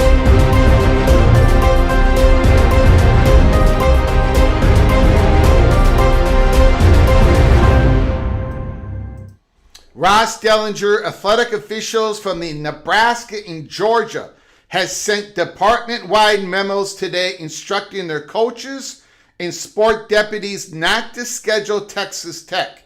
If games are already scheduled, the schools may work to cancel the matchups. Here is Georgia's message. Coaches and staff, based on recent developments, Georgia Athletics will not schedule future contests against Texas Tech until further notice. Please review your sports current schedules and future scheduling plans. If you have any contests currently scheduled against Texas Tech or are actively engaged in scheduling discussions with Texas Tech, please notify your sport administrator as soon as possible so we can evaluate the situation and determine the next steps. Effective immediately, no new contest should be scheduled against Texas Tech without prior approval from the athletic department. If you have any questions, please let me know. Nebraska, Ross Dellinger. Here's a message sent within Nebraska Athletic Department from the University Deputy AD. Important information. All, I wanted to reach out to let you know we will not schedule any contest versus Texas Tech in any sport. If you currently have future contests already scheduled, please contact with Troy immediately. I do not see anything here, Justin Lucas, in regards to, this seems like the Tech boycott is underway. Yeah, okay, I got it.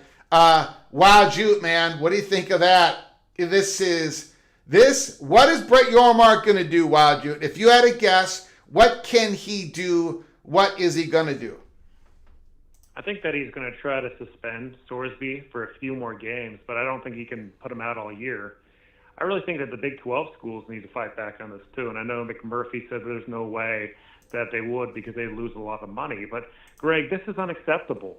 We've got a known cheater right here. In any sport, this is unacceptable, and I think that this is the time to hold the line. And so, obviously, you're seeing Nebraska, Georgia saying, we're holding the line, this is unacceptable, no more. You're not going to move another inch on this. We're never going to play this guy, and that's completely reasonable. I would love the Utes to say the same thing, honestly. Mm-hmm. I would love it. I mean, like, why not? Like, because you can't have this, Greg. If you allow this to go through without penalty, then you don't even have a game. It's fake. Like every association every association, every athletic association, every league has this rule. If you bet on your sport, you just can't play anymore. That privilege is taken away. But yet in college football and Wild Jute, this really, I mean, again, it sounds like I'm ripping on Cody Campbell, but he put his hat into the arena, Wild Jute. He's the guy who's trying to save college sports. He's the guy that's trying to get everybody together, right? Everybody together, kumbaya. And what did he say today? Well, it's a broken system. It's broken. I'm trying to do everything I can to fix it. Until then, we support Brendan Sorsby to play football. Unbelievable, Wild Jute. He's talking out both sides of his mouth. Like, I mean, he's so in it here with Texas Tech, he's lost his perspective, though, Greg. Yeah. I mean, like, there's no way in a million years they should have supported this. Texas Tech made it. This is a huge blunder, a huge air ball. Yeah. It's a blight on their reputation. Obviously, if schools are like, we're not even playing you anymore. What does this mean for Texas Tech's future? Like, say that there is a lot of realignment. Like, what does that even mean? Like, if something happened to Big 12 and everything, and if there's a best of the rest, Texas Tech was supposed to be a shoo-in for that. But what does this do to its reputation? And here's another thing. I mean, Brendan Sorsby's a pretty good quarterback, right? He's pretty good. Right. He's pretty good, But come on, this ain't worth it. You got Will Hammond. He's trying to get healthy. Your defense is absolutely loaded. We have not done a spotlight on the Red Raiders, but I've got notes up the yin yang. The Red Raiders can win the Big 12 without Brendan Sorsby. My God, they're absolutely stacked. They can. What are you doing? Why are you risking all this? Cody Campbell, you're risking your bill that you have spent millions of dollars on promoting within Congress. You've given out money to Ted Cruz. What are you doing? This juice ain't worth the squeeze. I don't get it. And he deserves. You know what? And you got to say, Greg, like Cody Campbell and Texas Tech, they deserve the heat for supporting this. Like they are. Like look, they are the ones that are supporting this. They're the ones fighting for this. Yeah. The only ones and everything because they're trying to win a Big 12 title, a national title. They sacrificed everything for 1 year, everything, and like it's just not going to go well. You guys can have an emergency show tonight or what? It, man. Huh? There's nothing more to say about it. That's just it. I mean, it's just a huge, huge blunder. It is. Are you guys going to have an emergency show tonight or? Huh? You know what? Unless there's emergency, more news and stuff, I don't think we're going to go live later. But amazing day. This is like a groundbreaking day in college football, and like it just makes you shake your head and wonder what's the future of the sport and the silo. Yeah, I mean, we're all going to go to bed tonight. We're going to put our head on a cold pillow. Some of us are going to have tears. We're going to wake up tomorrow. We're not going to know what hit us. We're not going to know what hits us tomorrow. Yep, absolutely. You have a good night, Greg. All right, you too. I appreciate it, Wild Jute. Great call. Absolutely great call. Unbelievable. Wild Jute.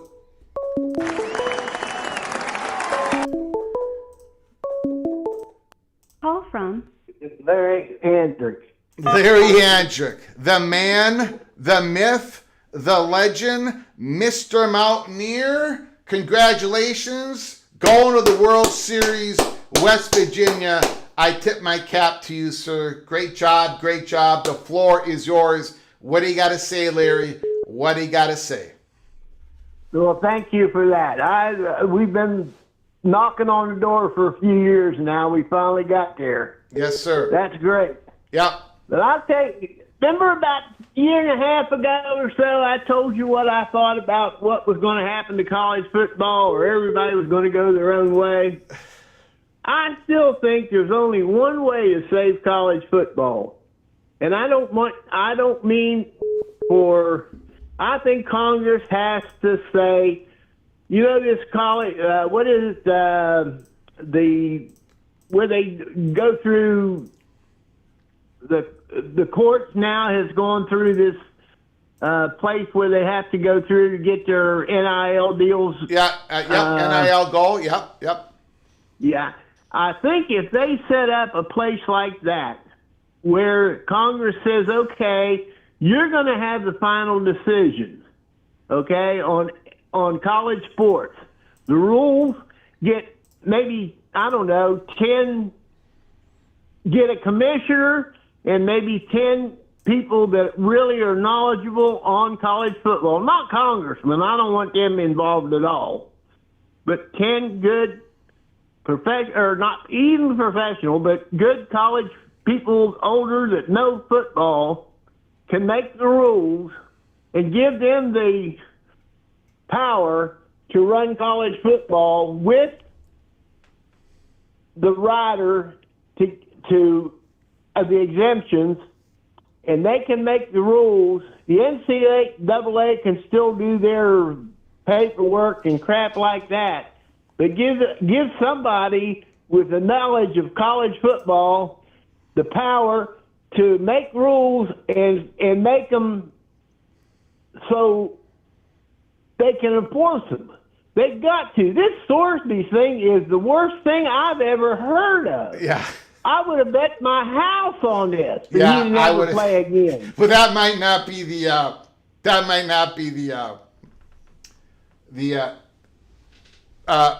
no pun intended. Let's put it that way. I would bet my house on it. No, it wouldn't have been the smartest thing to do, but I'm telling you, I couldn't believe it. I mean, that was worse than somebody telling me that, atomic bomb hit yesterday. I wouldn't have believed that either, but it's possible. But I would have never believed it. But this was really out of nowhere. And it just does tarnish the Big 12. And like I was saying, everybody's talking about West Virginia making the playoff now. And it's been all over, everywhere. All the TV shows and all the stuff I watch, including your show. We talk about West Virginia making the playoffs for the first time, having them super playoffs, regionals for the first time, and everything. And now what do you hear about the Big 12? Texas Tech. Georgia's going to play. The whole dimension went the other way. And that's what I was trying to say. It's wrong. This is really ridiculous. And West Virginia has talked about not playing them, but they can't do it. If the Big 12 schools don't play, it's a forfeit. We lose the game, we lose the money and everything else, and Texas Tech wins the game. Ross Dellinger They just get put automatically. Ross Dellinger. Some updates. The Big 12 ADs and presidents are scheduled to meet this week. At the center of those discussions is the Brendan Sorsby situation. Most conference bylaws permit presidents and chancellors to penalize members for conduct actions detrimental to the league. So maybe Cody Campbell gets a fine. Yeah, he has to pay for Texas Tech, but I don't know. Yeah, that would. I heard they were going to try. I don't know what they can do. I know from what I have read that. Oh shoot, what's his name? He went all over every rule that he could find to see if he could by himself. Your mark. Yeah. Actually, try to stop this, but there's nothing that he could do by himself. Yeah. But I think that maybe he's found a way. If all the Big 12 presidents get together, maybe they can do something. That would be great, because I don't think there's no way they should let that boy play. No, they can't. It should not. I mean, I don't have anything against Summersby. I don't think he's that great, but I don't think he's that bad. He's a good quarterback. Yeah, he's a good quarterback.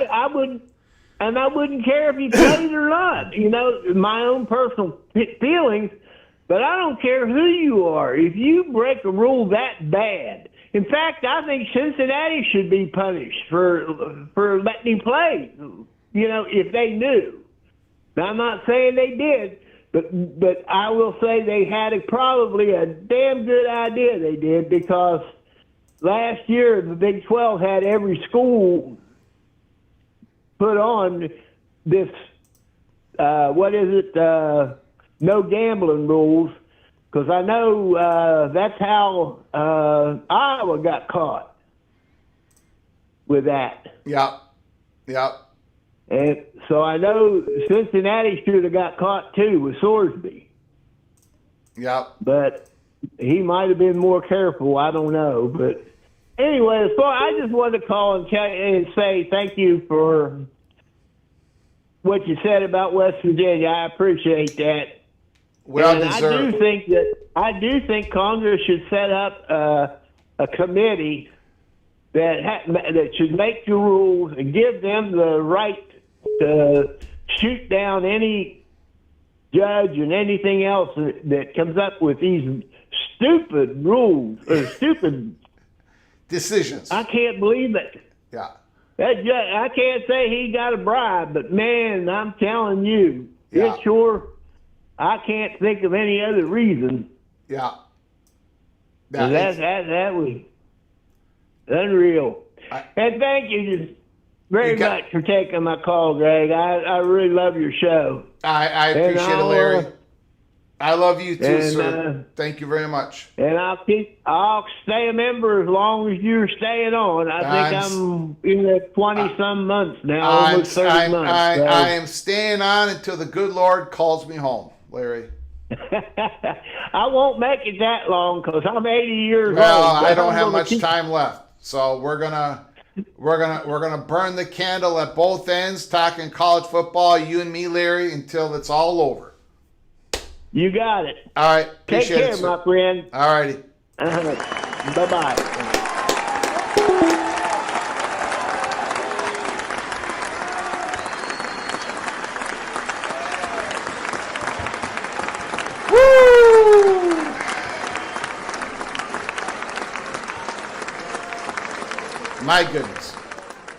My goodness.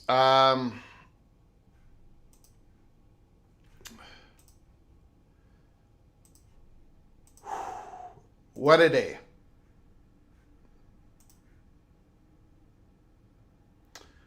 What a day.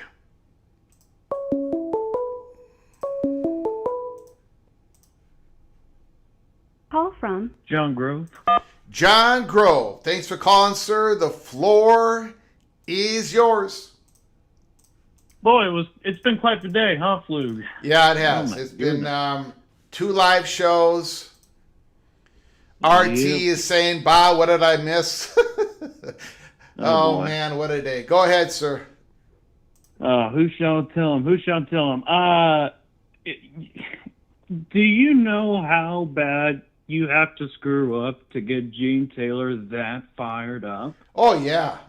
Yeah. And I'm saying this as a K-State guy. He rarely gets this hot in public. Usually, I mean, there'll be some stuff that'll happen during a football game on the sideline where his antics will be there. And I think really the last time I can recall kind of the lack of behavior from Gene Taylor was when he took a few more Guinnesses in Ireland, and he got a little bit drunk and said some things about Iowa State and some black jerseys. So, but this tops it all. And I think, to be completely honest with you, Flug, I think he deserves a lot of props for putting his name on this, because I'd imagine most of the industry feels the same way, but odds are they'd be afraid to address its head on for sure. Mm-hmm. Yeah, go ahead. No, I was just going to ask, what do you think the next time Brett Yormark speaks? What do you think? What do you think he says? I know that's a very difficult question, but the next time he says something, he's probably going to have something behind, some sort of decision. Yeah, because he's probably going to be the one that tends to make it public, right? I mean, if we're seeing the Big 12 presidents and Big 12 ads meet up, well, I mean, they already did, but that recent news drop by Ross Dellinger says they're going to meet up again. Mm-hmm. I have to imagine that Brett Yormark will probably address the media in some regard, or the Big 12 will put out a statement as far as this news goes. But I'm not entirely sure, Flug, because I mean it's kind of a legal dispute in a way. So I'm not sure if he's able to say too much. And I don't know. I mean, how is there not legal pressure or challenges from the gambling industry in the first place?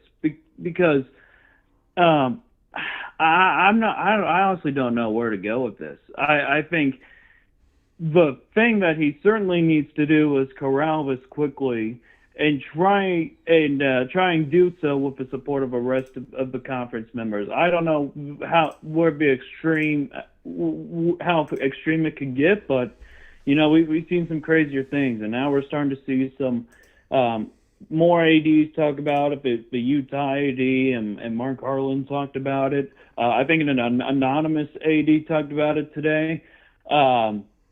As well on Ross Dellinger's article. So there's just several things. I honestly don't know where to go from there, Flug. Yeah, I don't know either, man. I think we're going to find out a lot in the next 2 days, because I think whatever action is taken, I think it's going to be taken quickly. Yeah. Who was the caller beforehand, the West Virginia guy? Larry Andrick. Larry Andrick, thank you for pointing this out, because I was thinking about it on the top of my head, and I don't know if it was in any relation to as far as the situation, but I do think Cincinnati's getting away with more of them they should right now. Mm-hmm. The fact that they knew that Brendan Sorsby was placing bets at Indiana, and they decided to just stick with it. Decided to just stick with Brendan Sorsby as a quarterback. That's got to be pretty alarming, and I'm a little surprised that. I mean, of course, Texas Tech's going to be targeted today with the judge approval, and I mean, it's going to be a crazy 2026 season. But I think Cincinnati at some point needs to be pointing the finger too, and I don't know.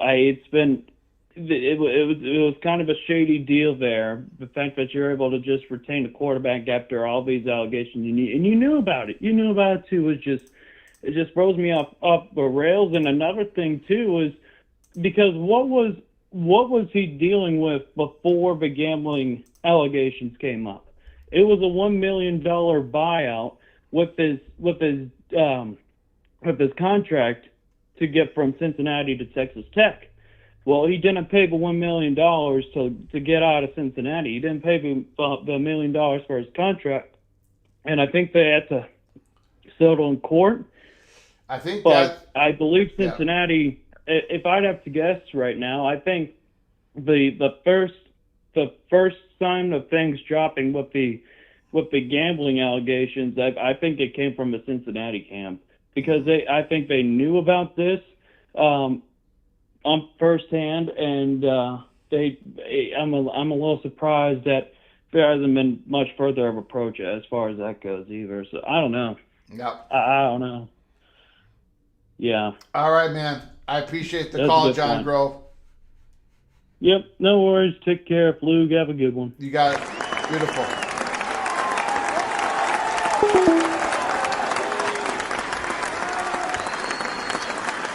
Greg, can you get a camera inside the next Big 12 meeting? Jay Chapman. Probably not. Probably not. When this story broke this morning, we did an emergency live show on it. My phone, like, I had people contact me that haven't they usually don't even contact me directly. A couple of people who usually go through BTM and his associate, I knew like right away that this was going to land big. This was not. That's why when I did my live show earlier today, it might have seemed that I was a little bit over the top. No, this has massive ramifications. If Cody Campbell gives me a call tonight,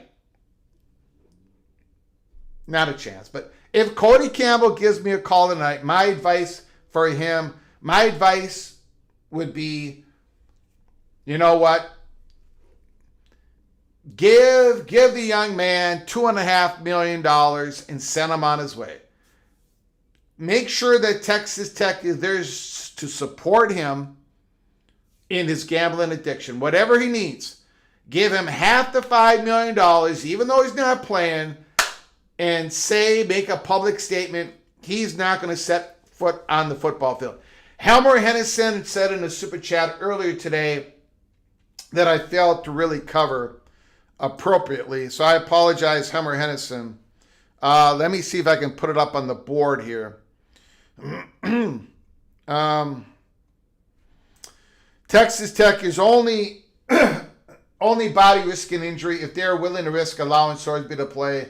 Let them make that gamble. Again, there's a risk in having, I don't know how much of a risk. Like, if he plays a few games and then somehow court takes effect that no, Sorsby should not be allowed to play, and then they're going to have to forfeit their games. I don't know. Every game that Sorsby plays, this is going to be the story. Instead of Texas Tech versus whoever, a Big 12 contest, this is now going to be the story. Brendan Sorsby playing football when he gambled on the sport, and we have not seen that before.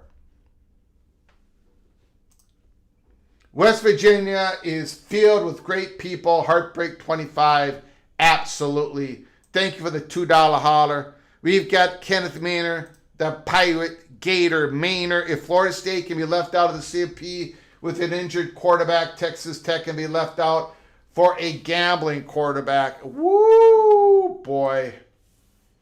Maynor has lit the match. Maynor has lit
Kenneth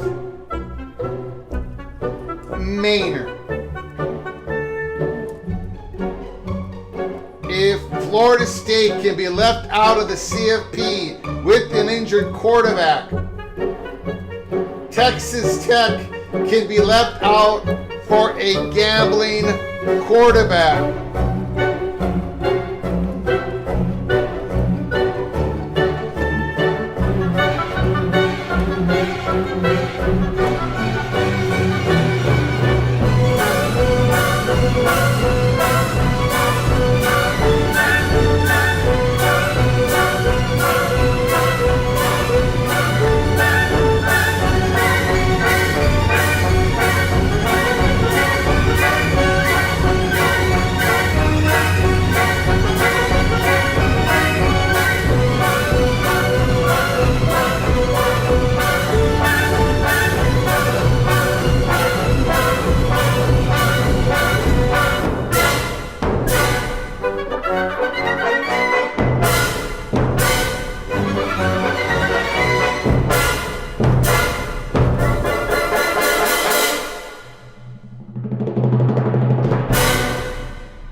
Holy smokes! Kenneth Maynard with the super chat of the day. My goodness. Holy smokes. Woo! You know what? That statement, now that question is going to be asked a million times. A million times. Am I losing my damn mind? Look, Greg is the Mountain King. No question about it. If you put together a super chat like that, that is the reaction you're going to get. I'm okay. I've never been better. The Sprite did nothing to me. Woo! The outrage is performative. All the conferences have deals with gambling sites. Again, gambling is legal, but there are restrictions.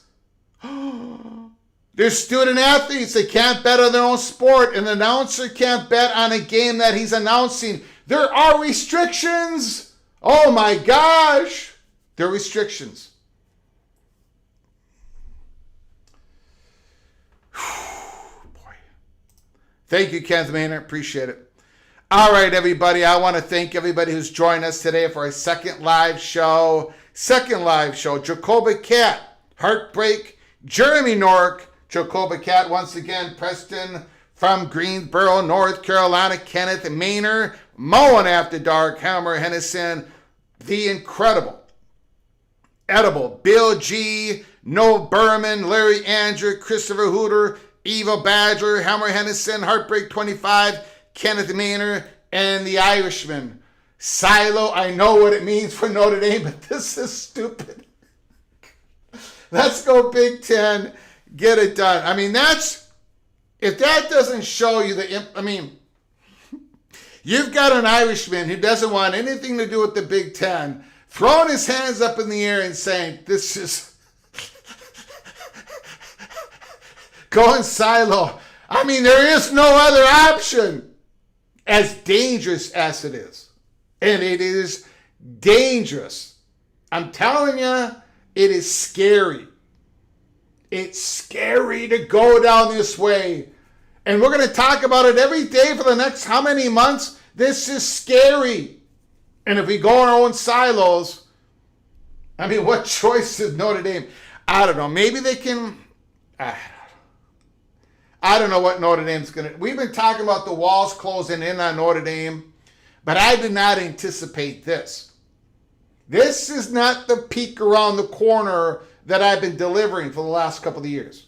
Not at this speed. Not at this acceleration. I would take the L on this. I did not imagine today happening. Not me. Not me. I know maybe you don't want to watch this show anymore because I failed to give you this peek around the corner. This is absolutely mind-boggling. Dave Valensky, golden goal for Drake should get a half of a game suspension. Texas Tech quarterback should be banned for gambling. All right.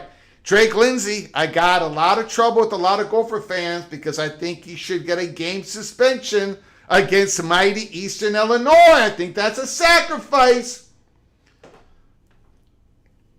Dave says a half a game.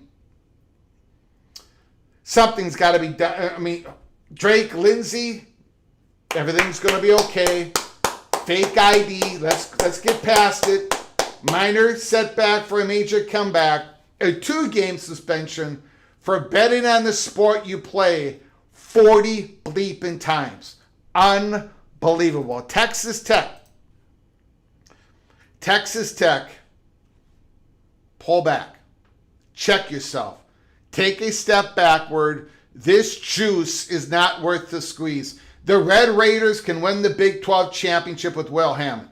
The Texas Tech Red Raiders are going to be a threat in the college football playoff. Look at your defense. Look at your running backs.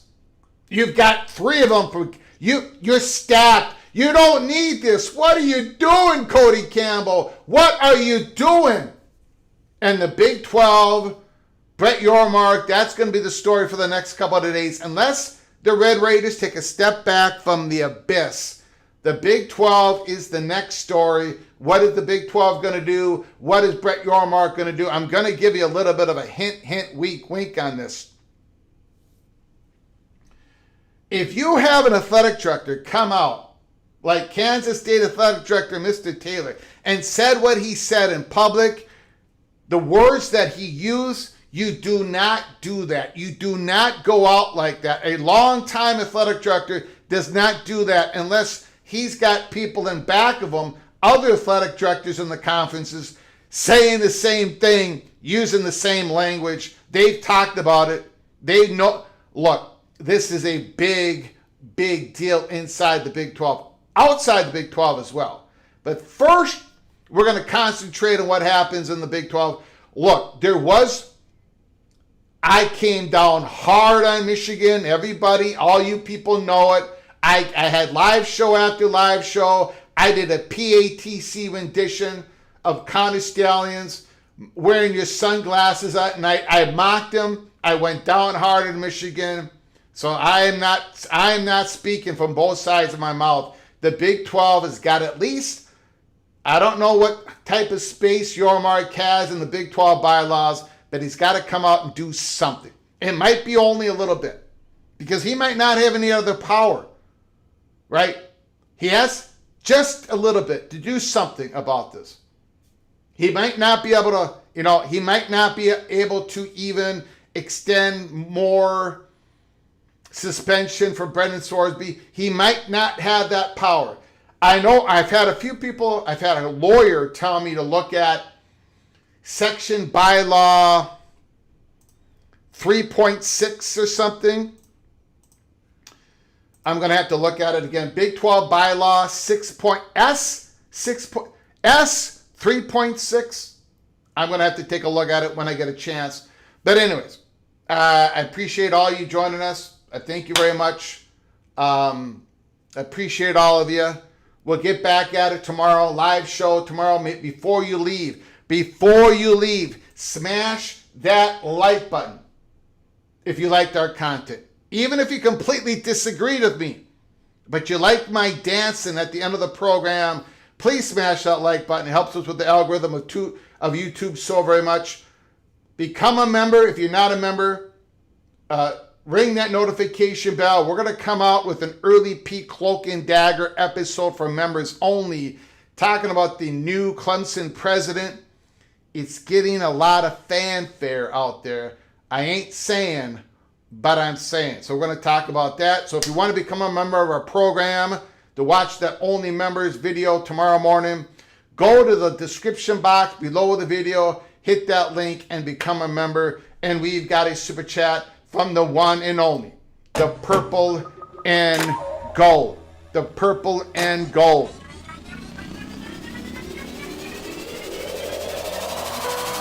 Silo Mountain Man just called me.